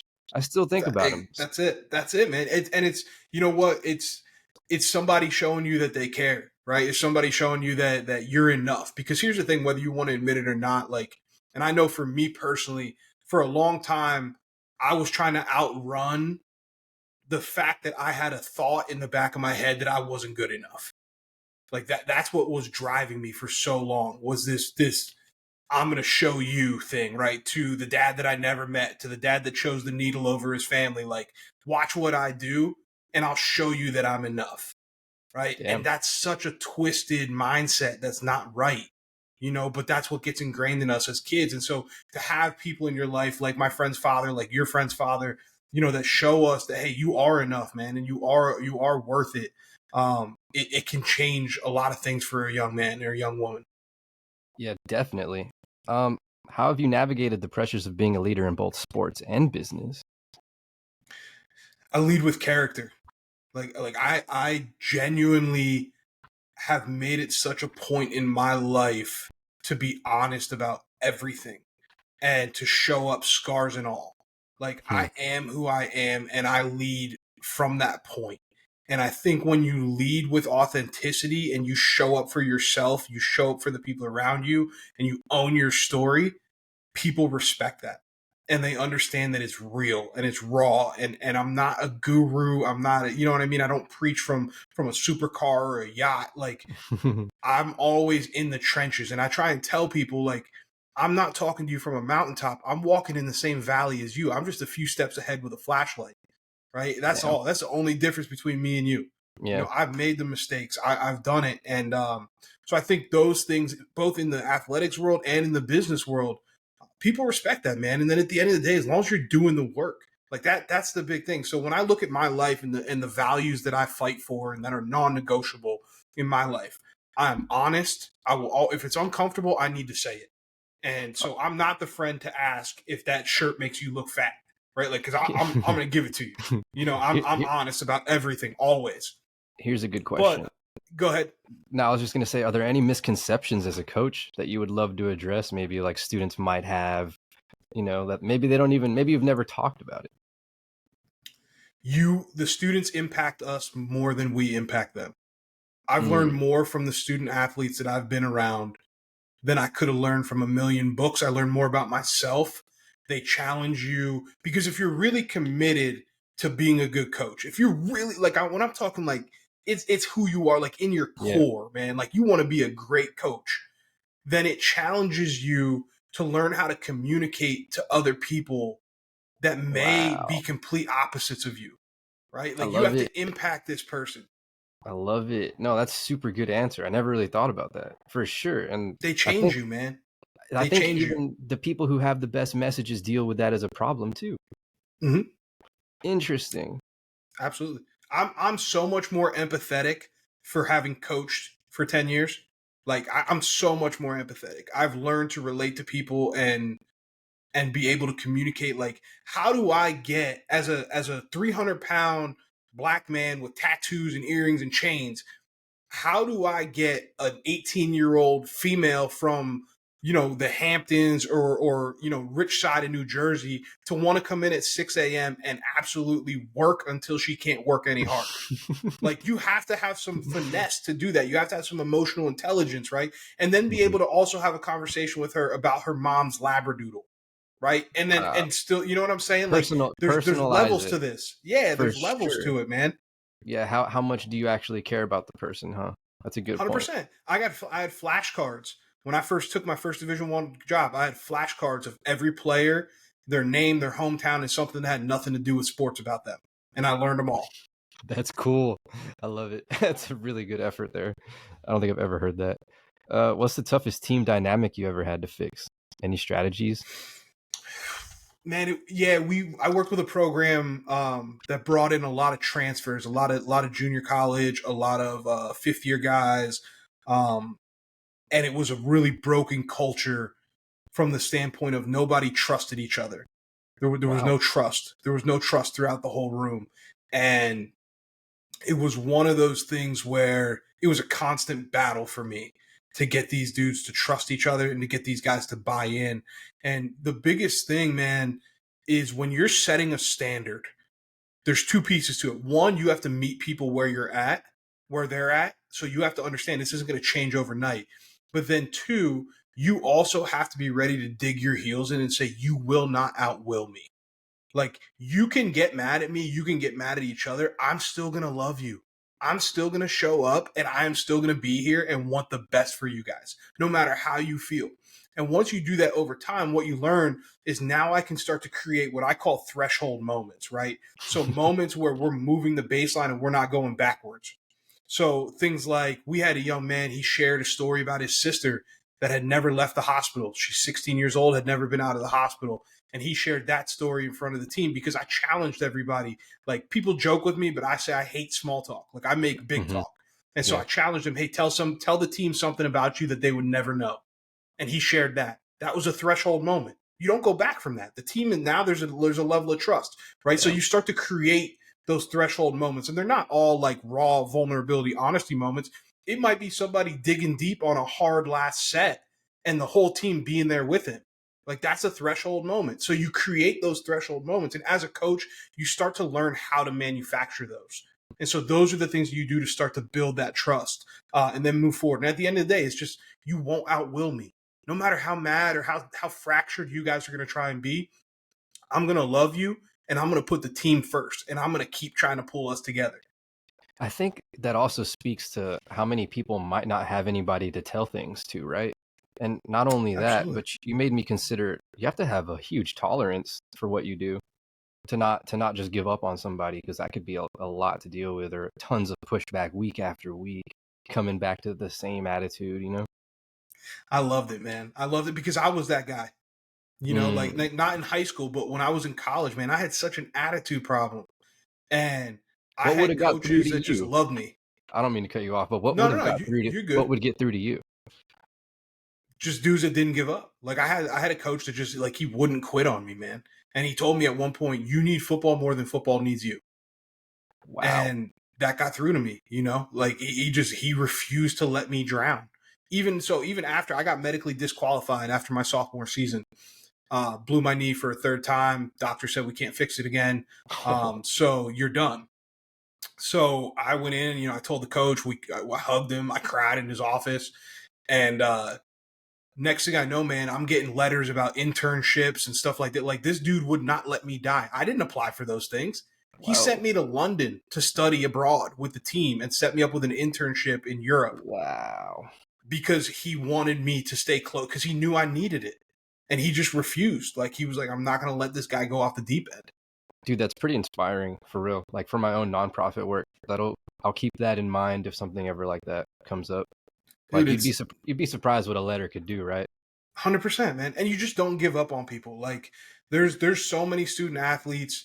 There's a guy now, his jersey's literally hanging on my wall here. And if you can't see it, it's on the other side of the camera. But dude, he hated me. That dude used to flip me the bird daily, bro. Daily. And we would go at it. I'm talking about nose to nose, and he's 6'8". And I'm Damn. 5'11", 5'10" on my good days. And he used to flip me the bird, man, I'm not doing this, that, and the other. And I used to just smile and go, I love you. I'm not going anywhere, bro. I'm not going anywhere. And we kept doing that so long to the point where we had such a tight relationship by the time that kid graduated that when his daughter was born, he FaceTimed me from the hospital. I hadn't seen him in 4 years. That was 4 years later. He graduated, cool. was done 4 years later. First call he made when his daughter was born was he FaceTimed me. Still like, flicking you off saying what's up. Yeah, man. You know what I'm saying? Like that's what it's about. And I always said this. So when kids would come, we had an opportunity, obviously, during recruiting. Kids would come in and we'd meet with the families. And I did this with every single family that met with me. I said, look around my office and tell me what you don't see. And the answer was always, there's no championship rings. Because every other coach has their championship rings out on their desk. They're on the walls, whatever. I said, there's no rings in here. And it's not because I don't win them. You could check my resume. I got them. But the thing is, the relationships are always more important to me than the rings. So now look around my office again and tell me what you do see. Oh, well, coach, I see wedding invites. I see pictures of you with families. I see all these thank you letters. I see all, like, right, that's who I am. If you leave here after 4 years or 3 years or 2 years or however long you're with me, and the only thing you remember are the hard workouts, I didn't do my job. I did you a disservice. Right. Damn. And so that's always the way that I lead, man. And we're the same way now as a company. Like I always say with our team, man, and what we do from a leadership standpoint, it's connection over content. Like this isn't about me. This is about you. Wow. I think that especially resonates modern day with creators more than anything. That's cool. 100%. 100%, man. It's caring about people. Can you share a story when you had to coach a highly resistant individual or team and how you managed to bring them around? The only thing that they respect is honesty. And so I told you I'm a brutally honest person, man. You can ask any of my players. You ask anybody that played for me, what's Kitch's number one rule? And they will say that he will never lie to you. That's what they'll say because I'll tell you the truth. And so sometimes you got to get brutally honest with people. And I was working with a program and there was, you know, some guys that didn't want to get on board. And, you know, I just told them like, dude, you think you're going to the NFL? Like, here's the thing, man. There's no such thing as lazy champions. Like there's people that can make it to a certain level on talent. And I told these dudes this straight up. You're not one of them. Mm-hmm. You're not. You're going to have to work. And so you can either choose to embrace the work and learn to do it like you love it, or you can spend the rest of your life being the guy standing on the corner telling your friends that you shoulda, coulda, woulda, but coach hated you and this, that, and the other. But I'll tell you what, boy, don't you say that coach didn't tell you. Because I did. Since we're on that, though, can you also talk to how people are talented at the same time and don't put in the work? Yeah, definitely, man. We get spoiled by success, right? I got one of my best friends. Every time something good happens in my life, man, it doesn't matter what it is, he will text me, don't be an alligator, right? Don't be an alligator. And what he means by that, it's kind of our inside thing, man, is the time, so alligators don't really have any natural predators, right? So the only time that alligators are vulnerable is right after they ate, because they're like snakes. It slows their metabolism, it slows their body Wow, that's a down, good one. and I so got it. they That's a chill good out. one. Yeah. And so every Wow. time something good happens, man, he always texts me, "Don't be an alligator," right? Don't step on the So brakes. that's it. Never, man. Never. And so what happens is people get spoiled by their talent, right? And they don't do the work on the other things, because it's not just the physical work. Like even at the when you're talking about a college football player going to the NFL, it's not just the physical stuff. It's the mental stuff. It's the habits. It's the mindset. It's the ability to go in there and be able to withstand adversity and go through those things. And so if you let your talent cruise you through everything, what's going to happen is eventually your talent is going to open a situation, or it's going to take you to a situation that your character can't sustain. And then Mm. you're going to get exposed and you're going to crash and burn, and it's I'm, going to be ugly. I'm curious if what you teach turns into retention for like students coming back and wanting to be coached under you, or like learn even more. So I want to be a coach now. I want to work here too. I mean, I don't want to take credit for other people's success, but I Do think you there's see it though? probably Does it some play. happen? Yeah, I mean, I definitely have players that are coaches now. Shout out to my boys at Sloan Canyon that won a state championship out in Vegas. That's a whole group of guys I coached. Nice. I mean, I could go down the list, man. There's a lot of former players that are coaches now, and I still get messages from guys, and I save them all, man. Every message. And so if there's any players out there that are listening, and you shot me a message and you thought I forgot about it, man, I don't. And those are in my goodie jar. When I'm having a bad day, man, when I need a reminder of why I do what I do, I read those. And so, yeah, man, I hope that I impact people the same way that they impact me, because I wouldn't be here without them. I think a better way to word it would have been perhaps like they have such good memories that they don't want to leave, maybe, right? Could that be a better way to say it? Yeah, I mean, I think that would be accurate. I know, I had a unique situation during my career where I left a school, and then when I came back, the group that I had left that were freshmen when I left were now seniors. So I came back 4 years later, and I got to coach them their senior year. And so, to see that and see them welcome me with open arms, man, that was really special. That was something where I was like, all right, man, like these kids bought into what I was doing. And they're Yeah, excited to to have me go back. away and come back. That is Yeah, interesting. it's the only championship ring I ever kept, man. So that's that Oh, one. wow. It's right up there. That's the only Love one. it. 10 years of coaching, won a bunch of championships. It's the only ring I ever kept because that group was special. Wow. That is a good story. How do gender stereotypes affect leadership? I think it's just the introvert extrovert thing, right? Like I don't want to put my 2 cents into it too much, because I'm not a female. I don't know the pressures For of sure. being a female. For sure. But I definitely think, there are some negative connotations. Like if a female is outspoken, it's perceived a certain way, right? Hmm. And I think you have to look at too, what's the environment. Like a female leading a mixed group, right, where it's men and women. Like I think that's a different situation than a female leading a group of females, right? And I'm not saying that they can't lead. Listen, I have Mhm. one of my favorite human beings on this planet, man, is Autumn Lockwood. If you're not familiar with Autumn's story, you need to look her up. She's a strength and conditioning coach with the Philadelphia Eagles. She's 5'3" and a female soccer player. That girl could lead anybody. I'd go to war for her. Like that's my Wow. dog. And so it's like, to me, I think it all comes down to that authenticity piece. But that's the thing. She doesn't pretend to be something she's not. Like she is Mm. who she is, and she leads her way. And so I think as long as it's authentic, people will buy in.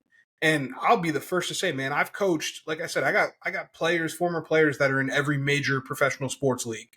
And some of the most highly competitive have been females. Like I have coached some young ladies that are dogs, man, absolute dogs, and can lead and can rally a group around them. And so I think I'd love to see the world get to a point where it doesn't matter. You know what I'm saying? Like Yeah. that's what I think it's all about, man. Because at the end of the day, there's a lot of women that are extremely talented and extremely well rounded, and honestly, man, a lot of them are a lot more emotionally intelligent than we are as men. Like they do a better job with that stuff. Like they're better with the empathy piece, and I'm not saying all of them, but general overgeneralization. But yeah, man, I think I never saw, I don't want to say I didn't see gender, because that's like somebody saying they don't see black or white. Like, yeah, you do, bro. But I never saw somebody fail as being a leader because they were a female. We'll put it that way. Like, I don't think that's, I think it was, they're just as likely to be successful as men in leadership roles. Not to get too into this topic, but do you have any thoughts on WNBA peaking right now? I'm happy, man. I'm fired up, man. Those young ladies, like, they're doing the work. I mean, at the end of the day, like I said, I've been around these athletes at the college level, man. They're doing what the men are doing from a work standpoint. Like, our women's basketball team would be in it at 6 a.m. before the guys.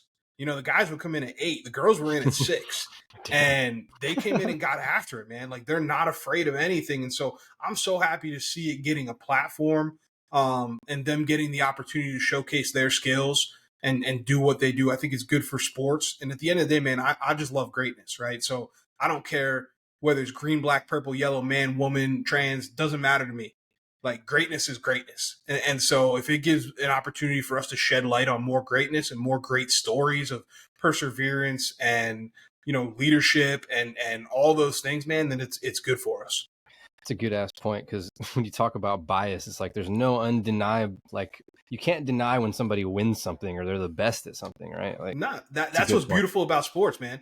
At the end of the day, like, you either did it or you didn't. That's why my second book is called The Scoreboard, right? Because it's like, that thing doesn't lie. Like, you can say whatever you want, man. Listen, I've been there, and I've said this before. It's something I've shared on social. I've shared it on other podcasts.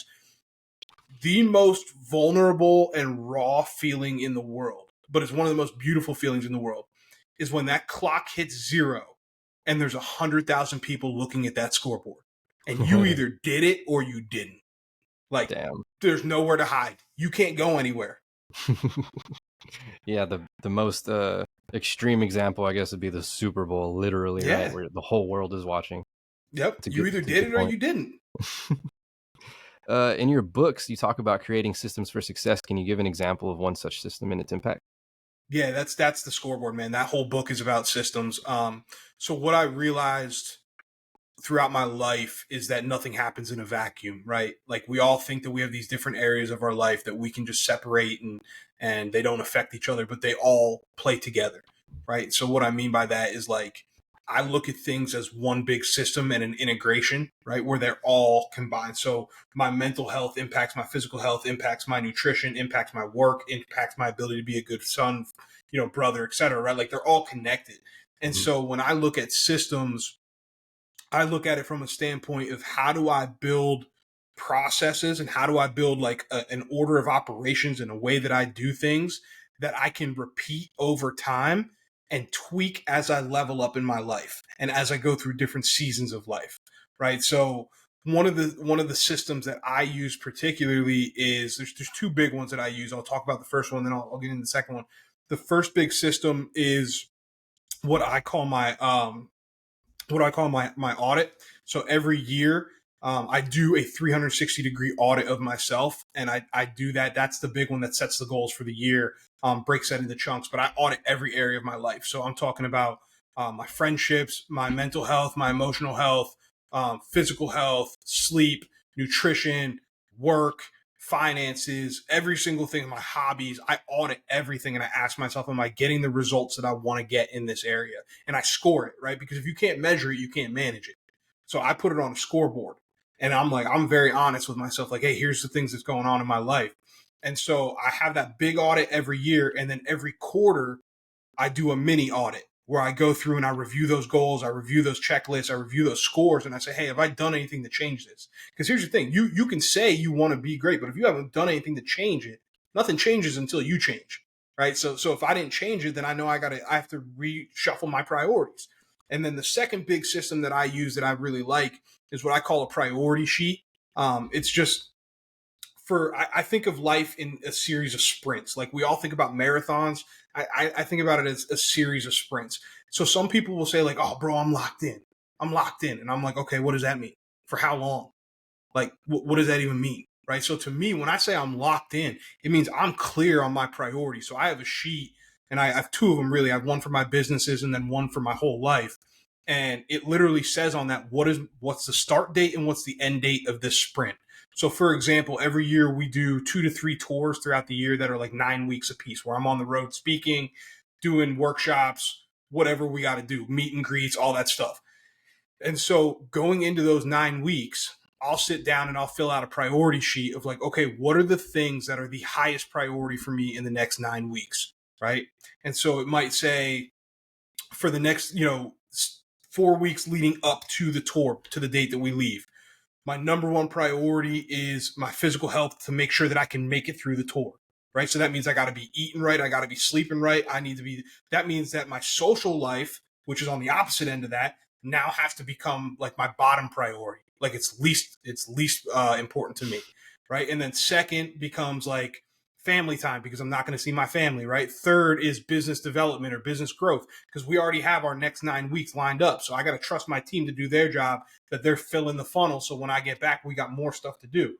Mm-hmm. But I am very open and honest about the people in my life with that stuff. Like I tell them like, hey, this is what my next 8 weeks looks like. This is what my next 6 weeks look like. Like if you come to me, don't expect me to be available, because I'm not, because I need to focus on this, right? And so that's a system for me to keep me in check, because you can't be great at everything all the time. You can't be an A+ in every area of your life at all times. But what it does is it allows me to balance, because then at the end of the year, I can review that and I can say, okay, how many blocks out of the year was family in my top 2 priorities, right? How many blocks out of the year was business my top priority? How many blocks out of the year was my friendships and my relationships in my top priorities, right? And so now I can see what's out of whack in my life, right? And I can it's like a check engine light. You don't take the car, you know what I mean? If you wait till the check engine light's on, it's too late, bro. Like I definitely feel like you could turn that into an app, honestly. For sure. Definitely could. Like a specialized management form of a calendar in a sense. I like it. Mm-hmm. That's pretty cool. What's the most controversial piece of advice you give about leadership that you believe is misunderstood? Current leadership models and current leadership trends are way too soft. The stuff that you're seeing, the pseudoscience and the fake, I'll use the word fake. It's fake, man. It's fake research. People saying that it's all about like getting along, and as long as everyone gets along, everything's going to be okay. And that's nonsense, bro. Leaders need to be fiercely competitive. Leaders need to have a desire and an urge to walk through the fire and be elite. Damn. Because if you don't have it, why should somebody follow you through it? Man, because it's easy to lead when it's 75 and sunny. I want to see who you are when the storm comes. Like that's leadership. Yeah. And so I think modern leadership right now, and some of the stuff that we do from a pop science standpoint, is just nonsense, right? And even down to like the way we phrase things, like when we say like, what do you stand for? Right? Like if you go into a new company, the first thing they're going to ask you, what are your core values? What do you stand for? I don't stand for anything. I fight for things. I got a list of things that I fight for in my life. But if you stand, you could be on the right track. You're still getting run over when the train comes, right? So I want to know what you fight for. Well, that's such a good one. Wow, I relate to that. That was really good. I'm just thinking about how I get fired up in my own things as well, right? Like thinking like, yo, these are not good qualities. And you're just making me think, actually, if you don't have these qualities, you might not even be a leader. Like I feel guilty about how mad I get to like, I don't want to get too into it. Just my own research, fighting for the good against corporatocracy and things like that.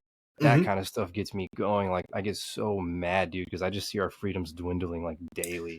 Well, and the question then becomes, right, how do you operationalize that? Like how do you put it into action, right? Because as a leader, right, like when I say like fiercely competitive, like my big thing is live in the arena. Like I think leaders live in the arena. Like we don't sit in the stands and throw peanuts and talk smack. We're in the arena with blood and guts and sweat and dirt. Like we're doing the thing, right? But can you do the thing in control, right? Can you do the thing in control? Can you control your emotions under that distress and under that pressure and under that feeling like, listen, I like what you just said there. Like I'm super, super passionate about building my business and doing the things that I do. However, I will never let that passion boil into uncontrolled emotion to where I do things that are out of character. Right. And to me, that's the difference between leaders, right?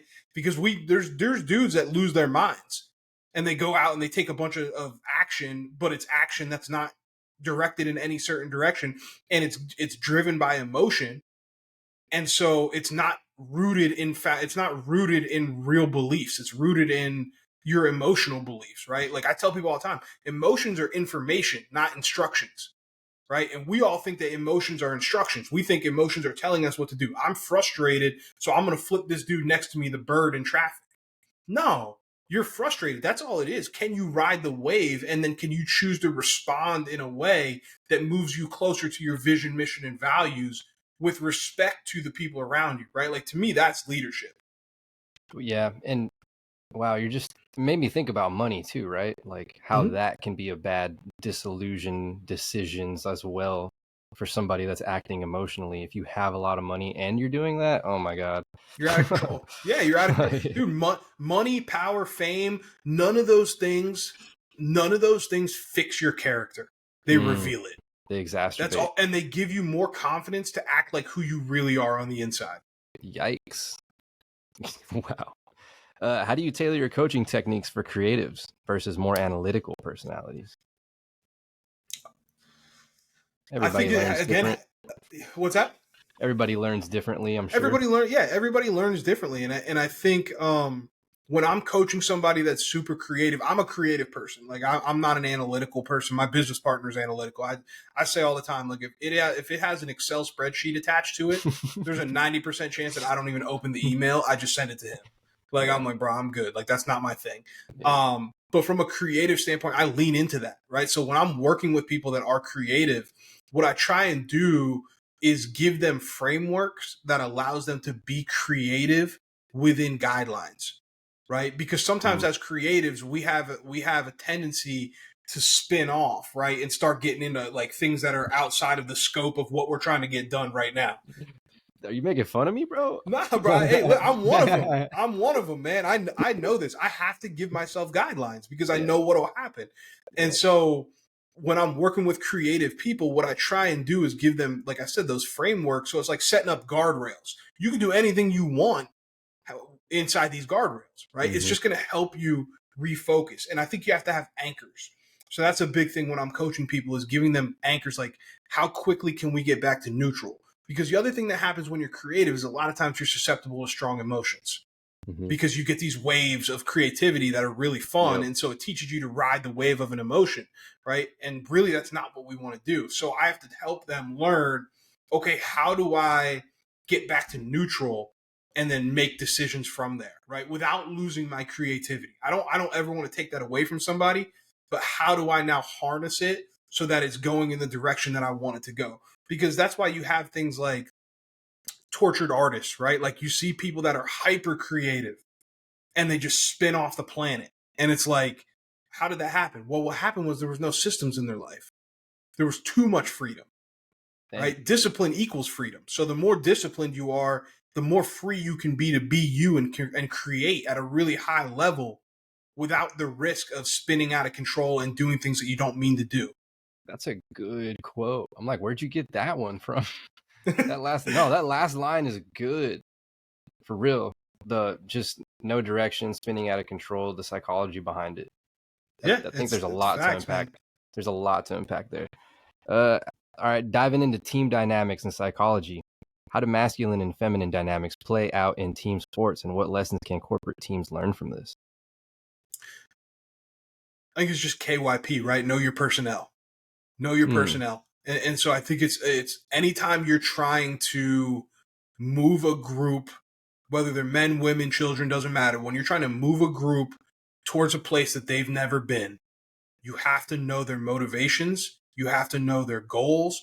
You have to be able to answer the question, why is it good for me? Right. Wow. And those answers are going to differ, not so much based on men or women. It's going to differ more on personality, values, experiences, cultural upbringing, socioeconomic background. I mean, those are the things that you really got to consider more so than man and woman.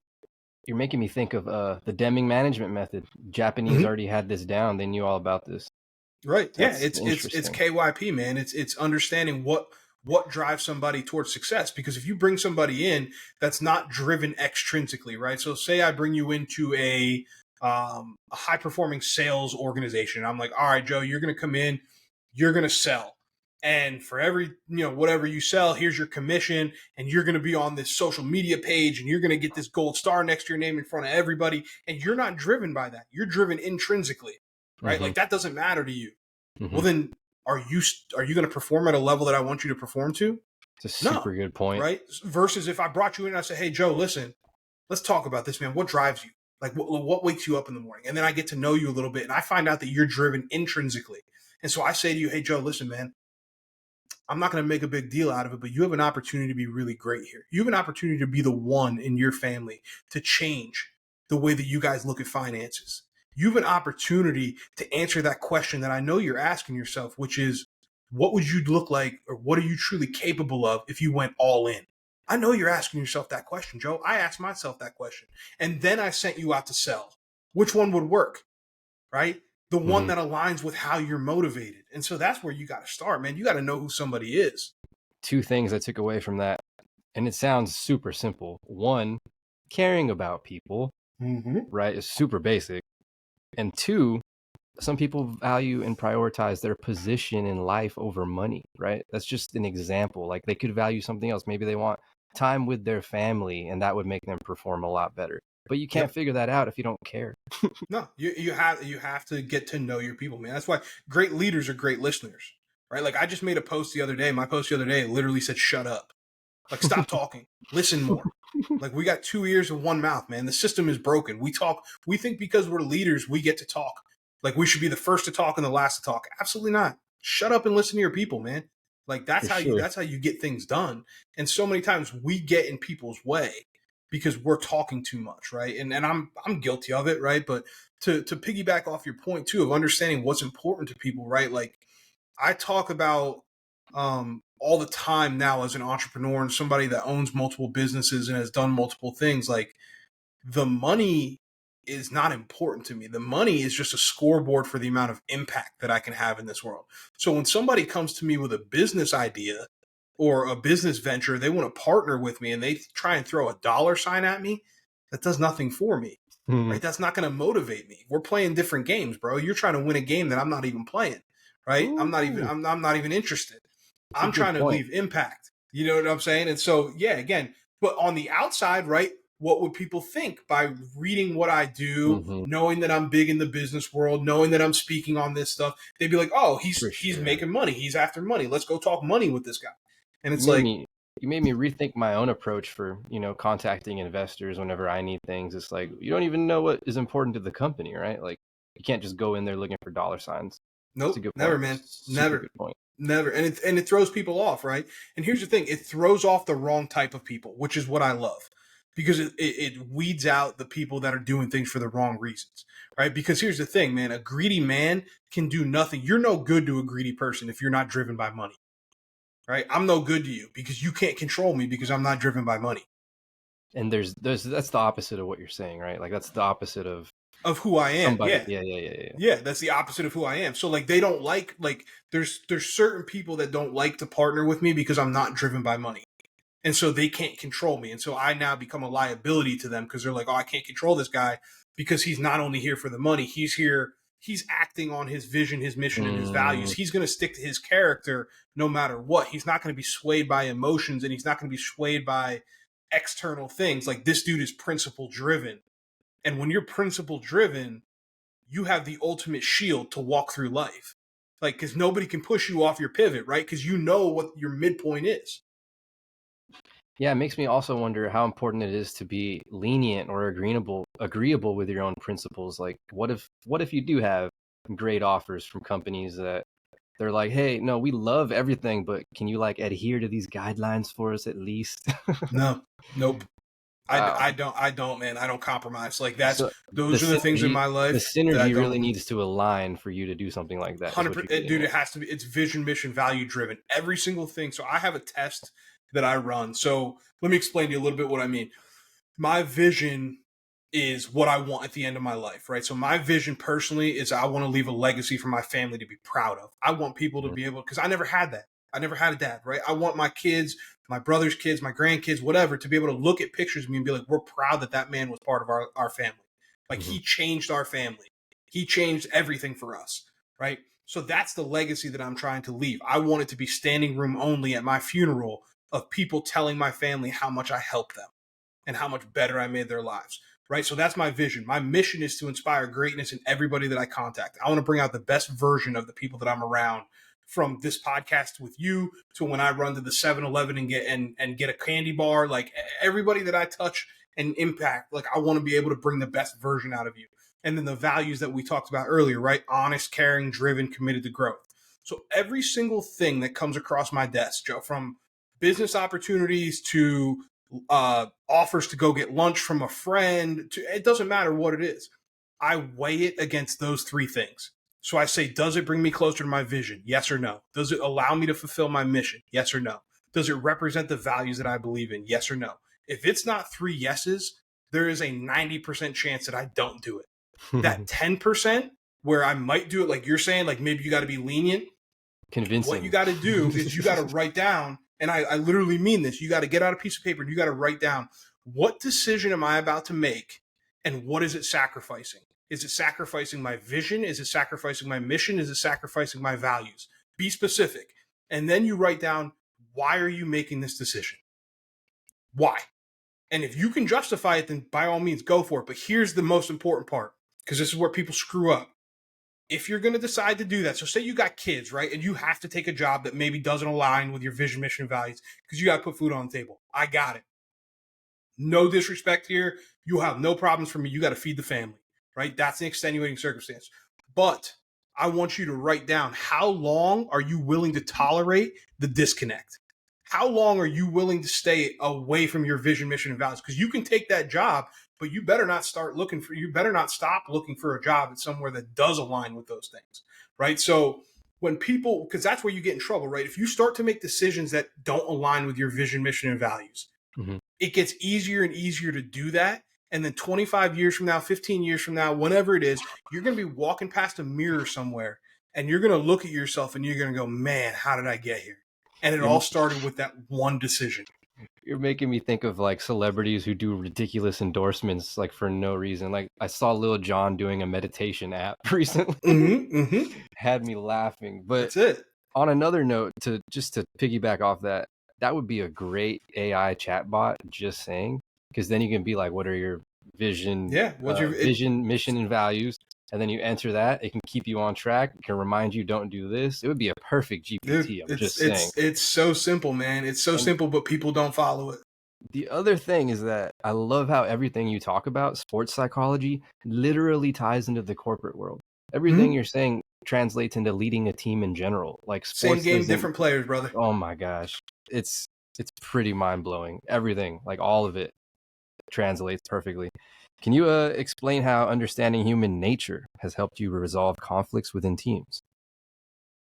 Yeah, I mean, at the end of the day, when you're looking at conflict, right, a lot of people think that great teams don't have conflict, right? It's not true. The best teams in the world have a ton of conflict, but it's positive conflict, right? So there's a researcher that studies long-term relationships and just specifically like long-term marriages.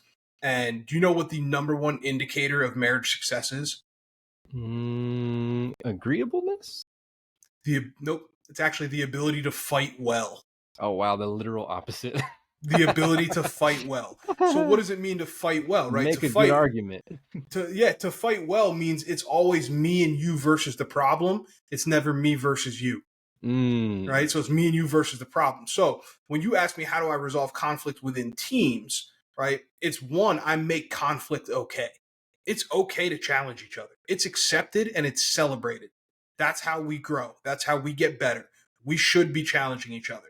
What we don't do is we don't get outside of the positive conflict zone. Meaning the minute that it turns into me versus you instead of us versus the problem, now we have an issue. That means we got to stop and we got to reevaluate and we got to recenter and come back to our culture and our vision, mission, and values as a team and focus on that first, right? So when we're having these positive conflict things, man, and going through that, the goal of positive conflict is the best possible solution in the least amount of time with no residual effects. That's what we're looking for. So what is the best possible solution that we can get out of this? How do we do it in the fastest way possible? And how do we make sure that it doesn't have bad effects on our team?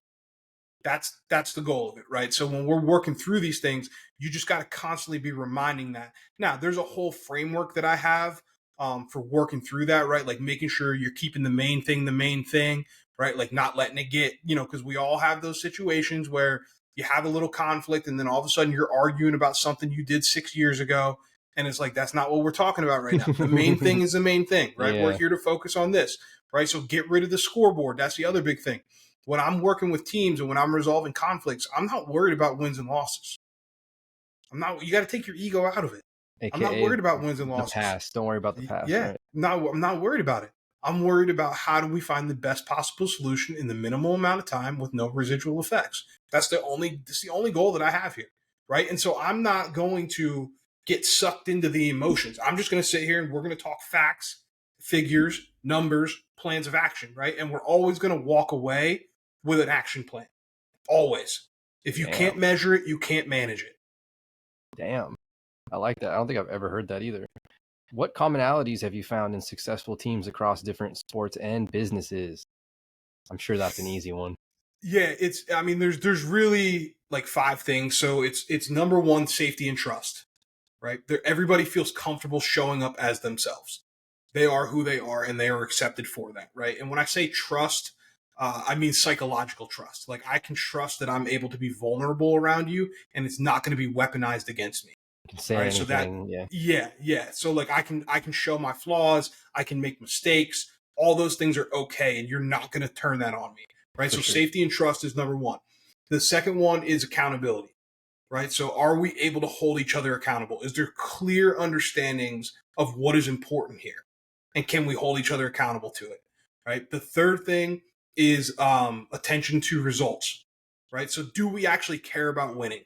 Like, does it even matter to us if we win or not? Right. Then positive conflict, okay, is the last one. And we just talked about that. Right. So those are the things that are common across the board. Right. And at the end of the day, too, with all of those, it comes down to, are we committed to the same goals? Are we committed to the same vision, mission, and value? Great teams in any arena, whether it's the military, whether it's business, whether it's sports, doesn't matter. They know where they're going. They know why they're going there. And they're all committed to that, and they're willing to sacrifice in the pursuit of that. This is a little off topic, but just trying to see if you relate to this in any sense. But have family members that they swear, and I can definitely relate to this, that every time in like the 11th hour when things are about to get as worse, like as bad as it can get, something always comes through. And I've wondered if you've had experiences like that where you're like at your lowest, you notice something turns around all the time, like when you least expect it, but it's in the final hour when you need it the most. Yeah, it's trusting the process, right? But what that requires you to do is surrender. Like at some point you have to say, I did the work. This is either going to work out or it's not. I've controlled every single thing that I can possibly control, and I'm okay with that. So usually when it works out is when you're okay with the fact that it might not work out. The more that we spend time trying to control it, the less likely it is to work out, right? Like the more expectations. Yeah, exactly. There's pressure because here's the thing, man. Who defines what success is? Who defines that for you? We do. You do. Ourselves, right? Right? So who defines failure? You should. Us. You should. Yeah. Right? Yeah. So when do you fail? What's the threshold for failure? I get what you're saying. It's only subjective. You consider it's completely subjective. So like when I look at things like, yeah, sure, there's deadlines and things, and like I might come up short on a deadline, man, but like I think of things in a really long time horizon, right? So like I'm playing the long game here.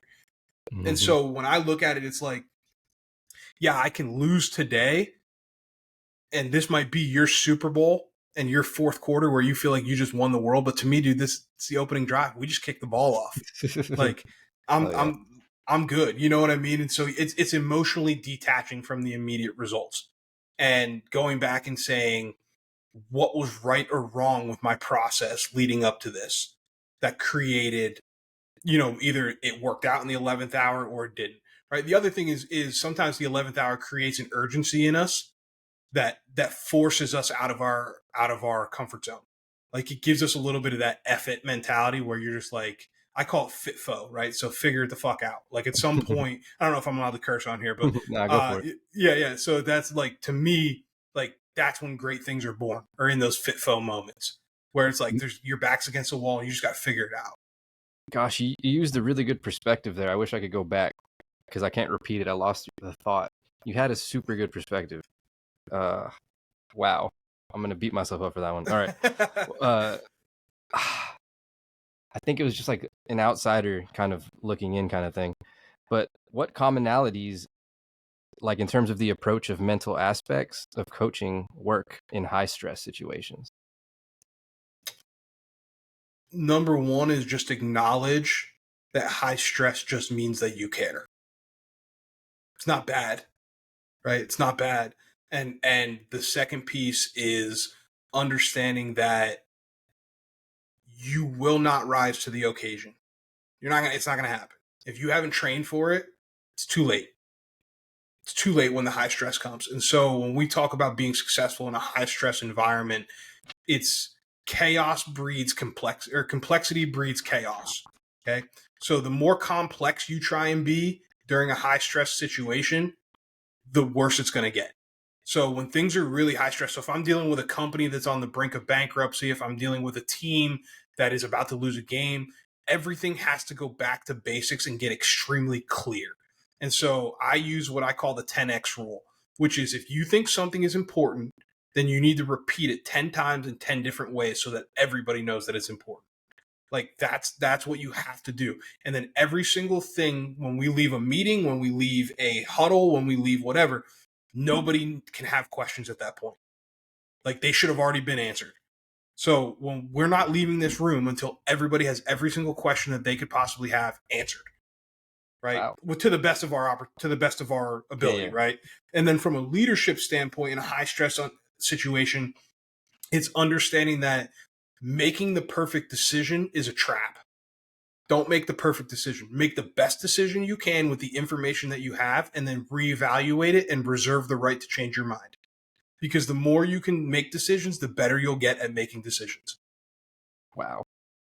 All right. Moving on to strategic thinking and innovation. What innovative approaches have you applied in leadership development that you found particularly effective? And you can reference your books if you'd like. Yeah. The number one thing that we do that sets us apart from other companies is every single presentation follows the same framework. So the actual psychological framework is called ICA, which means identify, conceptualize, and apply. So basically what that means is I'm going to tell you something. I'm going to tell you the theory behind it, what it is, what this thing is. The C, conceptualize, is now I'm going to have you start to think about it in the real world and what it could potentially look like.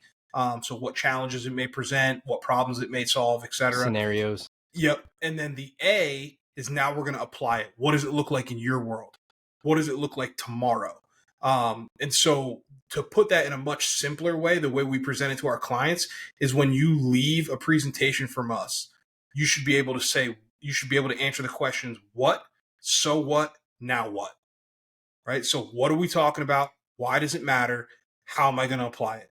Right. So that's our approach with everything, because that's how humans learn, right? We're covering all three kind of dimensions of how most people retain and understand information. We're teaching them the information, we're having them critically think about it, and then we're having them apply it in some way. The other thing that does is it allows people to start to build what's called learning agility. So learning agility is your ability to take one concept from one environment and apply it to a new context in a new environment with new constraints, right? So I learned how to do, feedback channels leading up the chain, right? So I learned how to receive feedback from my superior. That now helps me give feedback to the people below me, right? So can I take this concept that I learned over here, understand it well enough that I can now apply it over here in a different context with different constraints? Talk about building leaders right there, for sure. Trying That's pretty to, good. man. Trying That's to. a good one. Can you share an example of strategy you developed that transformed an underperforming team? Before and after action reviews. So a lot of teams, especially in the business world, I'll use the business example for this one. A lot of teams don't stop and assess what's going on. They just move on to the next project, right? So if a project fails, they just move on to the next one. If it goes well, they just move on to the next one. In sports, every week after the game on Sunday, football teams, so if you play Saturday night, Sunday morning, you're in the building and everybody's doing the same thing. You're watching the film, right? And you're figuring out what went right, what went wrong, right? Going into the game Saturday, everybody's doing the same thing. We're studying the game plan, right? We don't do that in business, and it makes no sense. And so one of the fastest ways that we can help an underperforming team get better is to have them define what they want to have happen and then what happened, right? So before, and I use this with my own team, we have what I call them bars and R's. So we're going to get together on a whiteboard and we're going to go through a series of questions. We're going to ask ourselves, what does perfect look like? If this project that we're about to do goes absolutely flawlessly, what would that look like? Then the next question we're going to ask is, what is the minimal viable product, or the MVP? So meaning, what can we give to our clients that is going to keep us out of jail, not get us fired, and give us the opportunity to maybe win that business again? It's not perfect, but it's barely enough, right? What's the bare minimum that we can provide? Then we're going to ask, what challenges do we see coming? What are the things that could screw us up and cause us to fail? Right. And that, I want everything that you could think of at that point. That's a full brain dump. Yeah. And then the next question is, who did something similar to this that we can learn from? Right. Because nothing that we're doing in any arena, we're not coming up with anything new. Mm-hmm. Right. Short of like people that are working in AI and people that are working in like some of the tech industries and stuff. For the most part, you're not coming up with anything new. Like, I'm sorry to tell you, like the guy that runs the tire sales department at Michelin, like, you might think your sales training and the way that you guys do things is revolutionary. It's not. It's not. People have been selling tires for a long time, right? So like, go through that and figure out, how do we get information from them, right? So when we leave that meeting, somebody on my team, it's their job to go and find cases of people that have done this before or something similar, and find out contact information for them. Let's touch base with them and see if we can pick their brain and figure out what worked and what didn't work for them. So that's our before action review. We have that meeting, then we roll out the project. We do whatever we got to do. After the project ends, we now have another meeting, and we pull out that same notebook from the first time, or the picture of the whiteboard from the first time. We say, okay, the film. This is the film, yep, right? Exactly. Bring the film out. So now we're going to say, okay, what was our minimally viable product, right? What was the bare minimum that we could deliver? What did we want to deliver, right? What did perfect look like? So we have now the spectrum, right? This was perfect. This was the minimally viable. Now, where did we actually fall on that spectrum? What did we actually get to deliver to them? And then you just dissect that. You say, what went well? What didn't go well? What will we change for next time? What things are going to go into our standard operating procedures so that we always do that, right? What will we not repeat? Like, you just go through and do that. And then you keep a file of those things. And once you do that, you now have a bunch of film to review. It's the same way as like a football coach. When we're sitting down the week leading up to the game, right? So if I'm playing, what XYZ University, if I'm playing Alabama this week, I'm watching Alabama's last 10 games. Like, I want to see all of their files, right? And it's the same thing we should be doing in business. How do you stay ahead in a constantly evolving field of sports psychology, and is it possible? Surround myself with people smarter than me and ask the right questions. That is typically the best answer. It's yeah, I mean, it's that simple, man. It's not about staying ahead as much as it is finding people who are doing things better than I'm doing them, get around them, and watch and learn and listen. What about personal values? How do they shape the way you can coach leaders and build teams? It's your signature. Your personal values are your signature on every single thing that you do, right? So the way that I coach athletes, the way that I coach businesses is a reflection of who I am as a man, right? Is a reflection of my personal values, and I marry those in. It doesn't mean that my business's values are the same as my personal values, right? But they are a reflection of me. And my vision, mission, and values are the signature that I put on absolutely every single thing that I do. And so for the leaders out there, that's what creates that authenticity. Like I say that creates room tilters. So what I mean by a room tilter is like the type of person that like everybody just gravitates towards. Like everybody, like for you, and you know who I'm talking about, like one of those people that walks in a room and like you can't explain it, but you're just like, everybody's kind of drawn to this person. And that's a result of their character. Like that's a result of them doing the right things over a sustained amount of time, right? Now people can fake that for a little bit, but it's eventually going to get shown, right? So if you have that over long term and you're a room tilter, it's because you're authentic. Room tilter, man, we made up so many terms today. I love it. Have you ever faced a moral dilemma in your coaching career, and how did you resolve it? Yeah, honestly, this is a story I don't typically share, but I'll share it. I worked with a coach who offered me a contract extension, significant contract extension, and our morals just did not align. And when I say that, I mean his recruiting practices, the way he was two different people. The way he talked to the team and then who he was behind closed doors were two different people.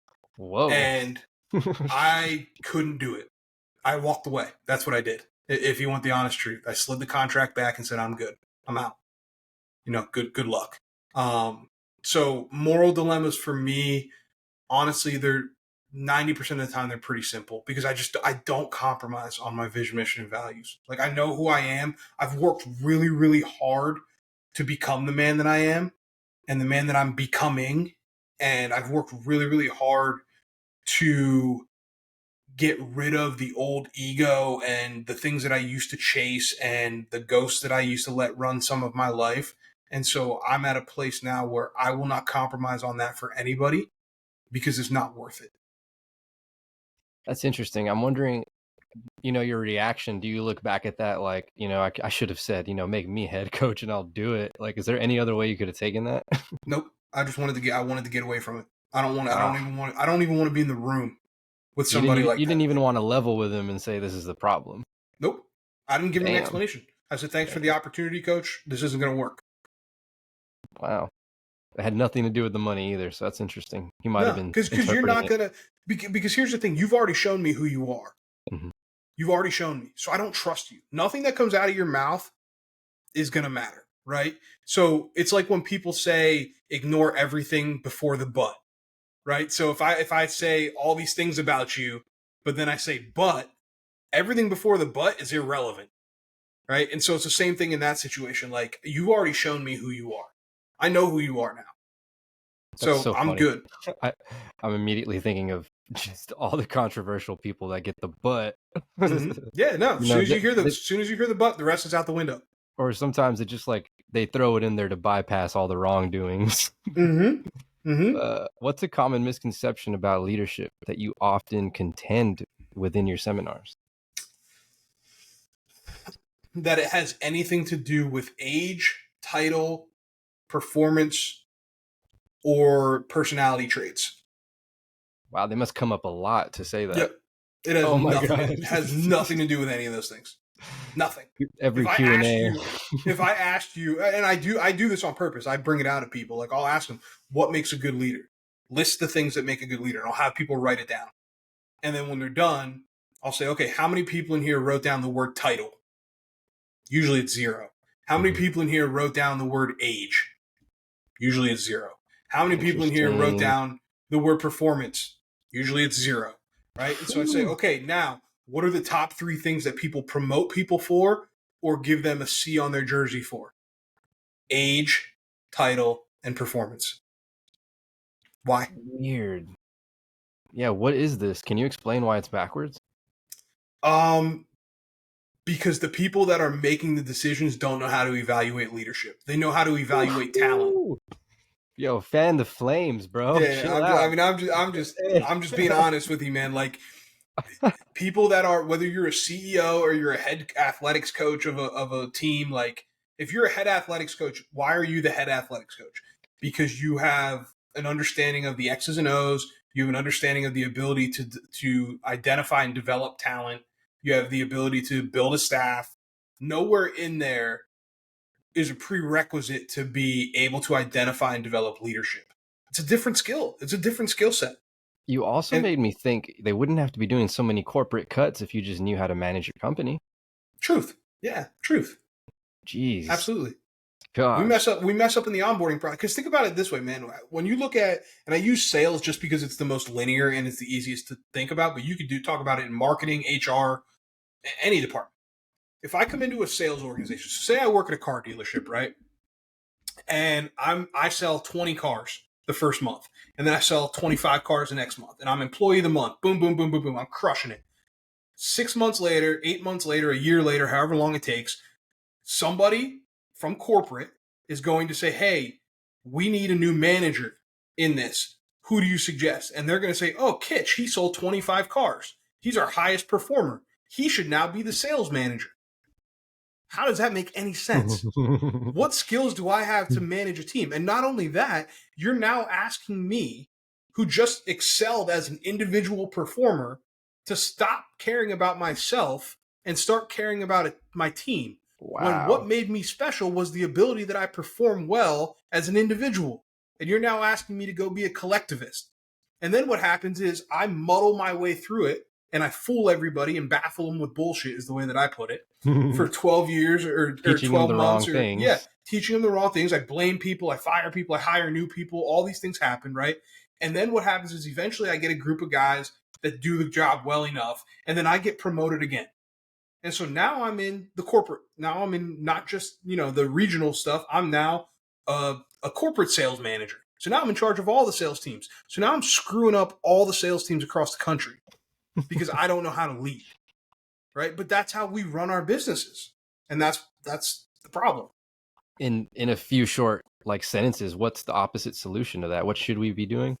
Just reiterating on your book. Yeah. We should be identifying people early on when they first come into our business. We should be hiring based on the things that are the opposite of why people leave. So we should be looking for character fit. We should be looking for their personal vision, mission, and values. How does it align with the company vision, mission, and values? We should be looking at their individual skill sets and what they bring to the table, what their career trajectory is, what they want. There's a lot of people that get put into leadership roles that don't even want to be a leader. We should be looking at what type of training and development do we have to help them develop the skills that it's going to take to be a leader, right? So maybe they are, maybe they want to be a leader. They're a high performer. They're doing these things. That's great. Can we get somebody in here that can help them work on communication and empathy and the ability to be creative and the ability to manage a team? Can we have somebody come in and do that? So those are the things that we should be looking at early and often. Where does this place resumes? Should it be less prioritized? Is that what we're getting at? 100%. 100%. Yeah. I mean, I know I don't have the answer, right? So it's hard for me to say, oh, we shouldn't use resumes. Just not the priority of first thing. Yeah, because here's the thing. A resume tells you, if I hand you my resume, it tells you where I've been, not where I'm going, and not who I am now. Very you know good, what I'm saying? I like that one. If I get, think about that though. If I gave you my, even right now, we're having this conversation. If I handed you my resume, you would see 10 years as a college strength and conditioning coach on there, and then 4 years as an entrepreneur. Would anything in that point to the fact that I could have this conversation with you? No. You know what I'm saying? Like that. So it's like, it's so true, dude. Yeah, it tells you where your resume tells you where I've been. It doesn't tell you anything about personal growth. No, it doesn't tell you where I'm at and where I'm going. It tells you nothing about my trajectory. Wow. So ideally, you want to get to know the person one-on-one and then be like, now let's take a look at what you've actually done. Maybe you want to explain 100%. It to me before I even look at it. Yep. Wow. Yep. When I was hiring staff members as a coach, I very rarely looked at resumes. I went off. Did somebody call me about you? That tells me a lot. Like who's willing to stand on a table for you? Like who's willing to go to bat for you? So that's one thing that I looked at. The other thing that I looked at is questions off the beaten path. So tell me about the most impactful book you've ever read. Tell me about what you value in a successful, training session with athletes. Tell me what success looks to you in life. What does that look like to you in life, right? And I'm doing things like that. I want to know that. And then I want to find out like, who are you, right? So I like sending them to lunch with another member of my staff, and saying, hey, get to know this person. Like, no questions, no like scripted questions, like just go have lunch, get to know them, right? Like I like that kind of stuff. And now as a business person, and somebody that has the opportunity to do deals and be around people, like I try and set up situations where I can vet people's character. So it could be, how do you treat the Uber driver? How do you treat the bartender, the server, right? I would say probably 80 to 90% of the time, if we're out for drinks and it's a business opportunity, I'm paying for the drinks, but I'm not drinking because I want to see how everybody else is. Like, I want to see, like, do you have the self-control to not indulge in this situation? Or are you somebody turn that's you into going someone to, else? yeah, is it going to turn you into somebody else? And then I want to see too, like, and I've manufactured these situations before, like I'm not afraid to say it. I'll have somebody say something silly at the table and then get up and go to the bathroom. I want to see if you're going to make fun of them when they leave the table. Like, are you going to talk about somebody when they're not in the room? Character. Like, those are the kinds of things that and again, it's different now because I'm in the entrepreneurial space. Yeah. But like, those are the types of things that I'm looking at. So if we take that back to a corporate setting, it's more like, I can teach you the hard skills. I can't teach you good character. Wow. That says a lot too about how other corporations operate. It doesn't seem like a priority at all. How do you handle pushback or criticism from the teams or individuals you coach? Welcome it. With the Welcome not going anywhere. No, make me better. Make me better. I'm not perfect. How am I supposed to get any better if I'm not willing to hear feedback? Mm-hmm. Doesn't mean that I'm going to agree with everything. So I have a lens, right? So when I listen to feedback, the first thing I want to do is I want to ask myself, who is it coming from? Right? What's the intent of this feedback? Because the reality is this, like, from a personal standpoint, and then we'll talk from a business standpoint. From a personal standpoint, I don't take criticism or life advice from somebody that I would not trade places with. Like, if I don't want your outputs, I don't want your inputs either. So if you're giving me advice or criticism, does that mean that I'm going to end up like you? Well, I don't want to be like you, so why would I do that? Right? So I'm not even, you're like, we have nothing to discuss here. From a business standpoint, are you credible enough to give me critical feedback? Meaning, do you have the whole picture? Do you understand what we're trying to accomplish? Do you understand what the goal is, right? Because sometimes in organizations, not everybody understands things, right? So you may complain as a frontline employee or a mid-manager, but you may not understand the things that are coming down from above in the organization, right? So you got to always vet, like, who's it coming from and is it valid? Like, is this a valid thing? Then I'm going to ask, what would be the outcome of me implementing this feedback, right? So if I took their advice and I made these changes, what would that alleviate, or what would that create, or what problems would that solve for me? And then I ask myself, is it worth it, right? So like, one time I had a kid, I always used to give out surveys to our students because I wanted to know, what they thought, like, were they enjoying what we were doing, whatever, etc. And I had one kid tell me one time that he didn't like my handwriting. Okay. Like, that's valid, right? Like, you're wrong. You're not wrong. I have bad handwriting, but do I care enough to implement that change? No. Like, I'm not going to go take a calligraphy class, right? Like it's not worth it to me.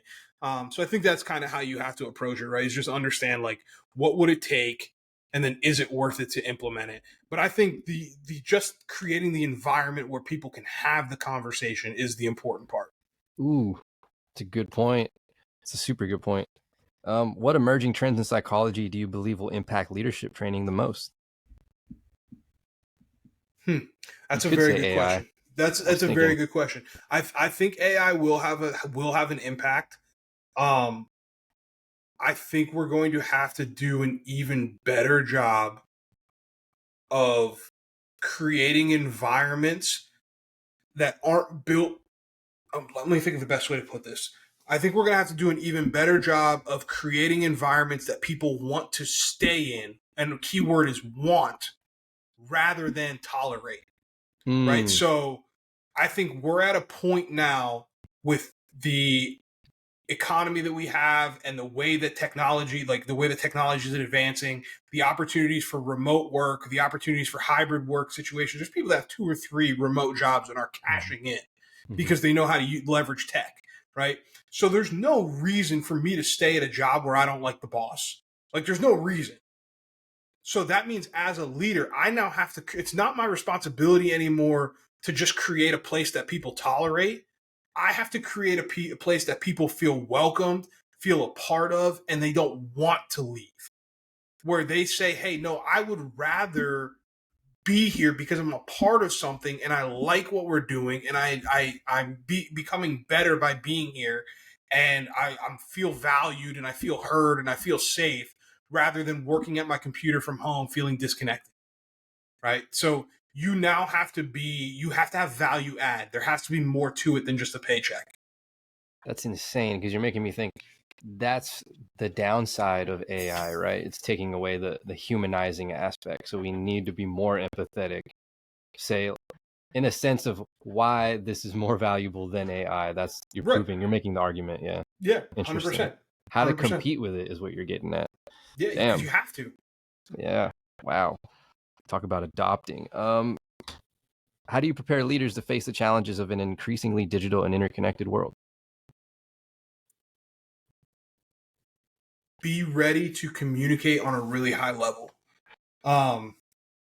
Obviously, tech, we just said it, tech's not going anywhere. We're all going to be interconnected. There's always going to be that. I think as a leader now, the pushback on it has to be alleviated. There has to be, not alleviated, it has to be eliminated. And we have to now celebrate people who are utilizing tech in the right ways. And I'm thinking kind of from an unconventional way. So, like, it used to be frowned upon for people to have a personal brand while they worked at a company. Like, I think we're at a point now as a leader, you have to celebrate that stuff. You have to make that the norm, right? And that goes back to what I said like before. Like, I don't know if you're familiar with Richard Bronson, like the founder of Virgin and everything. He says all the time, treat your people so well that they don't want to leave, but train them so well that they could. Right. And so that's what you have to do with give them that's what the you have to do. The skills. same thing. Yeah, with the skills, right? Like you have to provide that stuff. So when you look at the tech piece of it, right, we have to be open to suggestions of how to integrate this stuff into what we're doing and giving people the freedom and the opportunity to be creative, right? I think it's a huge opportunity more than anything. But again, you know, I talked about it from a branding standpoint, and then from an SLP standpoint, right? Like just making sure that we're looking for the most efficient ways to do things that make sense. Going into a little cliche question, if you could give your younger self one piece of advice, what would it be?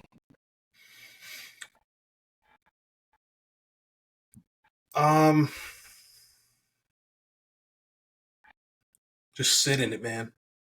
Just sit in the discomfort. Sit in the discomfort. Be willing to tolerate the discomfort and understanding that you are not the person you need to be yet, and then use it as a call to action, right? So it's kind of a contradiction, right? Because I would want him to know that he is enough. Like you are enough as a human, but you're not a finished product and you never will be. And so you got to explore the edges and chase it and make it a conscious everyday decision. And is that your answer? Because maybe that was your most discontentment. Yeah, like I would say looking so. back. Yeah. I think it took me too long. I think there was a big learning curve for me. Like there was so much ego and so much just angst, want it now kind of thing. Yeah, now, false bravado, just a lack of emotional intelligence.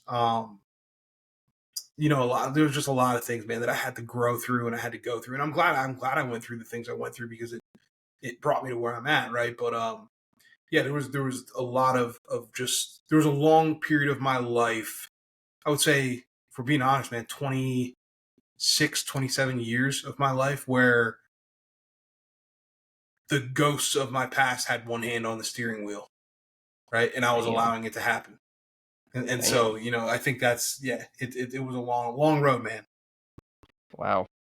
What about the biggest lesson you've learned about yourself through your coaching career? Biggest lesson I've learned about myself.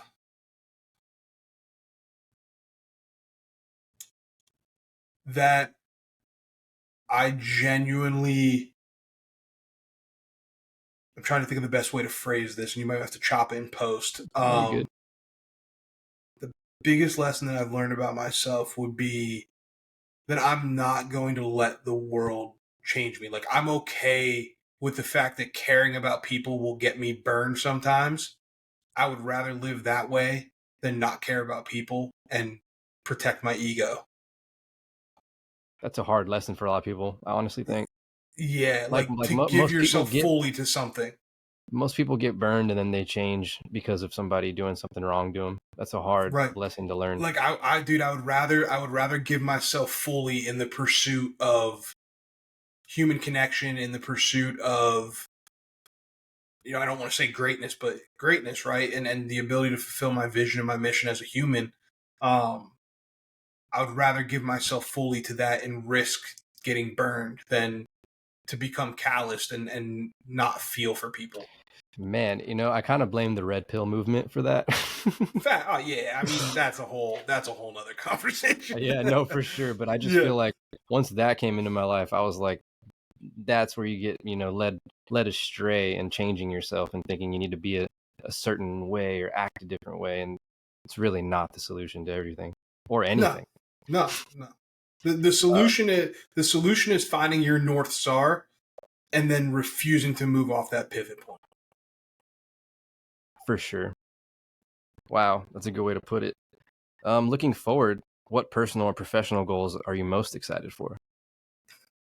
All of it, man. I'm excited for the adversity. I'm excited for the challenges. I'm excited for the relationships.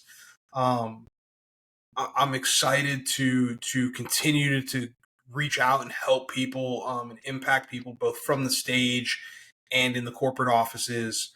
Man, I'm excited about it all, dude. I'm at a point, man, where I genuinely can say with no hesitation and without a shadow of a doubt that I am in love with the process.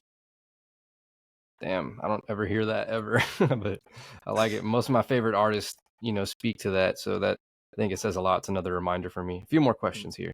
Yeah, no, you're good, brother. How do you balance your personal life with the demands of being a coach and mentor? I didn't for a long time. For a long time, I allowed my pursuit of my career to be an excuse to be a bad friend, a bad brother, and sometimes just a bad person. Now I balance it much more intentionally. So I have reevaluated how things get put into my calendar. I've reevaluated what things are negotiable and non-negotiable for me.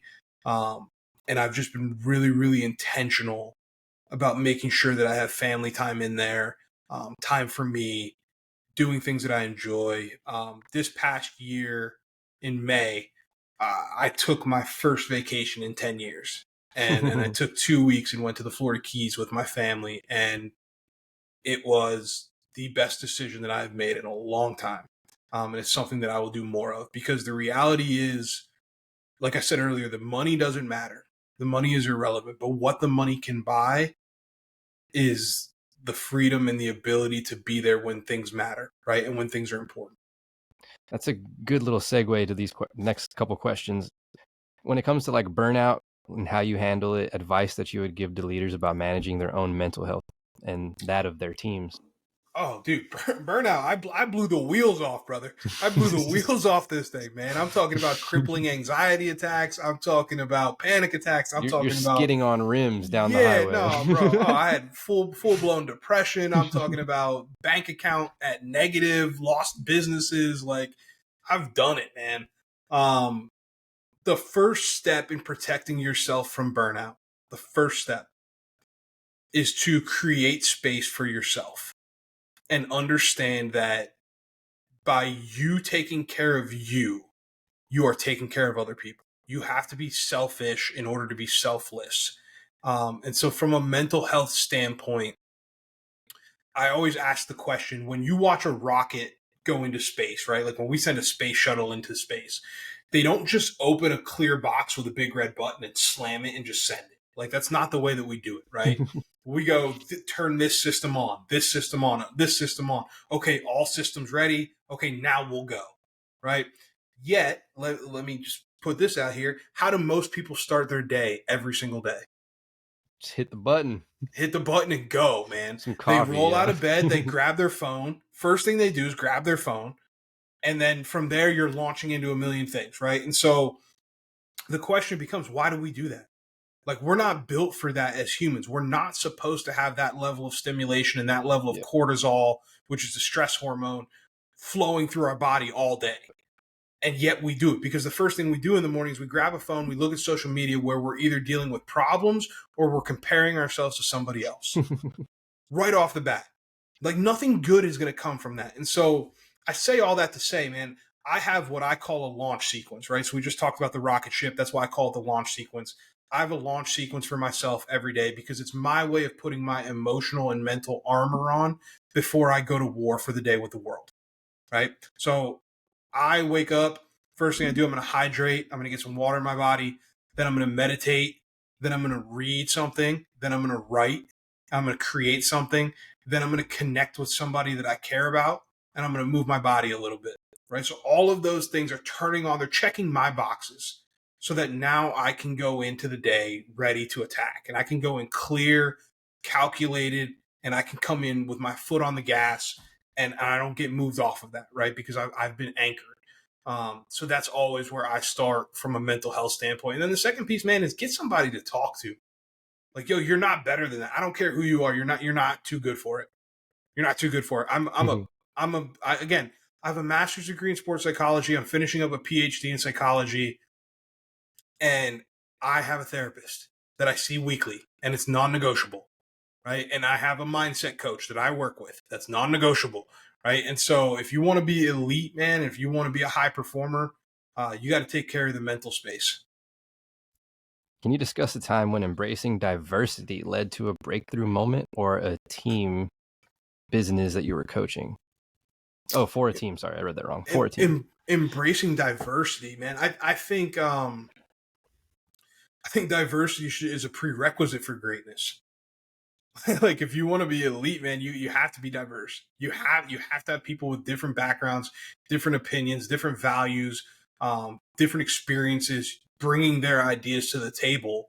Can't live in an echo chamber. You can't. That's where the creativity comes from. So if you look at some of the highest performing companies in the world, right? Companies, businesses, whatever, they're all extremely diverse, right? If you look at Google, people from all over the world. Mm-hmm. You look at the Navy SEALs, people from all over the United States, right? Like, people with different backgrounds, different upbringings, different beliefs, different religions, all these things. So to me, man, diversity it's a cheat code. Anybody that's not taking advantage of it is out of their mind. So as far as specific examples, I've been really lucky and fortunate in the environments that I've worked in. Athletics is obviously an extremely diverse environment. From a player standpoint, we have players from all over. And the companies that I've worked with thus far have been very diverse companies. And I know it's because we are very careful about who we work with. We don't work with everybody. We vet our clients just as much as they vet us.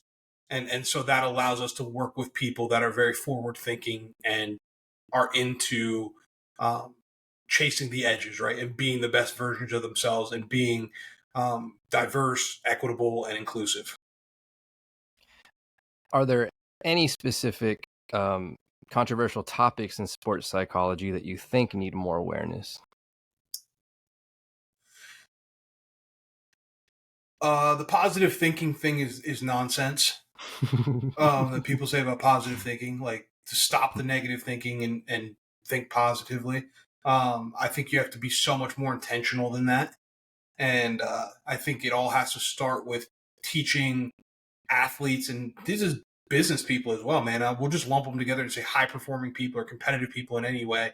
You have to teach people to observe their thoughts, not try and control them. And I think it's putting the cart before the horse. But because all right, so think about it this way. If I'm driving a car down the highway, right, at 60 miles an hour, and I slam the car into reverse, what's going to happen? It's going to spin out, right? It's going to be a mess, right? And I'm going to crash and burn. And not only that, is it going to happen right there? Is the car going to stop and then just go backwards? No, it's not going to happen. Our minds are the same way. So if I'm thinking in a negative loop, right, and then all of a sudden I just try and just slam a bunch of positive thoughts in there, it's the same thing as trying to take that car from reverse to drive or drive to reverse, right? You got to get to neutral first. So how do we get to neutral? We observe our thoughts and we start to slowly work our way towards positive thinking, right? So it starts with, okay, let me start to challenge some of these negative thoughts, right? So, all right, I strike out.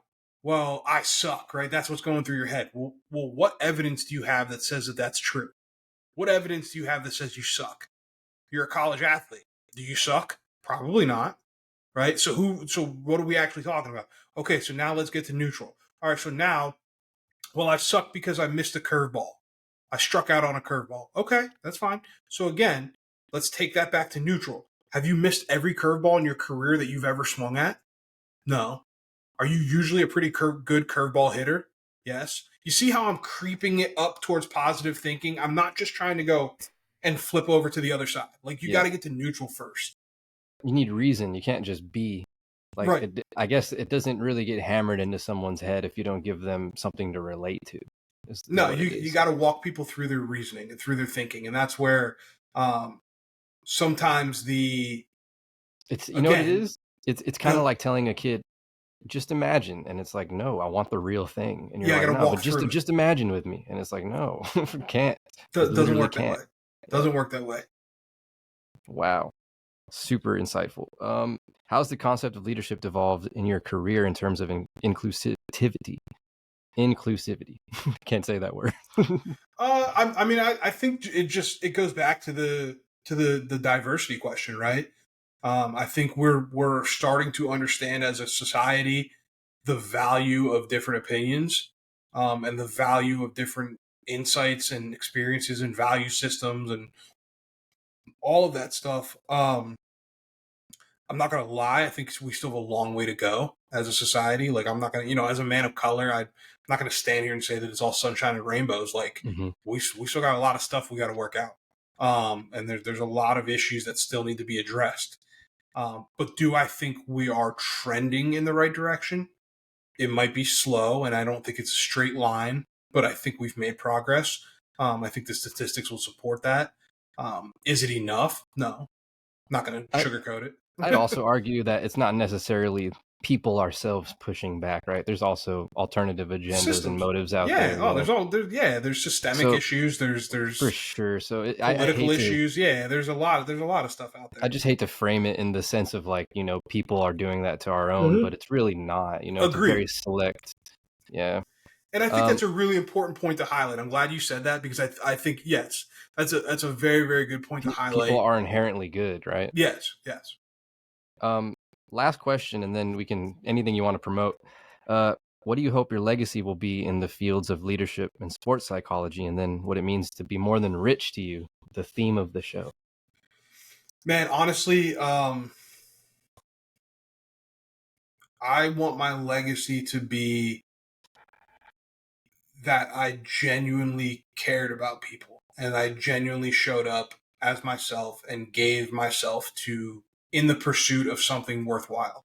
I want people to look at me and say, Kitch pushed the envelope. He challenged the status quo, but he always did it with love in his heart, right? It was always from a place of wanting to leave something better than he found it, and help people live the lives that they deserve and that they're capable of living. So I think that would be what I want my legacy to be, man. And honestly, more importantly than that, beyond all that, just that I was a good person, and I was a good son and a good brother and a good friend.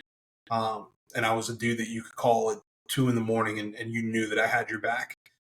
That's what's important to me. And when you say, what does it mean to be more than rich? The biggest delusion that we have as a society is our relationship with time.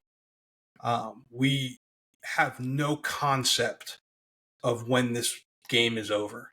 We have no no idea when we're leaving this planet. We have no idea when it's our last day. We have no idea when it's our last minute. And so to me, to be more than rich is to spend as many moments as I possibly can living in alignment with who I want to be and living in alignment with the person that I want to be. And so, on a more broad basis, it's laying my head down when I go to bed at night and liking the trade that I made. So what I mean by that is every day we trade 24 hours of an indefinite amount. We don't know what the total balance is, but we withdraw 24 every single day and we trade it for something. And so for me, it's going to bed at night and laying my head down and liking that trade and liking the trade that I made and not wanting it or needing it to be different or not what it was or anything like that. Just being grateful. Being at peace, man. Yeah, peace is more than rich to me. Anything you want to promote? Websites, how to find you, social media, all that good stuff? I'm all over social, man. I'm at Coach D Kitch. You can follow me. I run my own Instagram, my own LinkedIn. So if you want to get in touch with me and skip the line and get around my team, that's how you do it. It's a little insight for you because you were a great host today. Other than that, man, if people want to work with me, listen, I work with people from all walks of life. And so I know a lot of people think, oh, he only works with athletes or businessmen. It's not true. If you're interested in getting in the arena of life and you're interested in getting out of the stands and picking up the pen and writing your own story, I'm your guy, man. Hit me up and let's work together. I got a few more coaching slots open. Other than that, if you're interested in bringing us in for, organizational stuff, if you want us to work with us from a leadership standpoint, if you want to work with us for your team, all that information is on our website, edgeleadershipacademy.com. If you Google my name, man, David Kitchen, you Google it, the books will come up, all that stuff will come up. I'm not here to pitch. I'm just here to add value. Go ahead. Hit the pitch, bro. You're good, brother. I mean, all that stuff it's available online, man. At the end of the day, we attract the right people. So if today's message resonated with you, man, hit me up and we can go from there and we'll have a conversation. And I absolutely encourage anyone in the corporate world who gets their hands on this episode to share it with their employees. I think that's where it would be most useful. Besides the sports world, I'm sure my friends that see this that are coaches are going to find some value in this, but definitely appreciate your time today. Absolutely, man. Thank you so much for having me. For sure. Coach Kitch.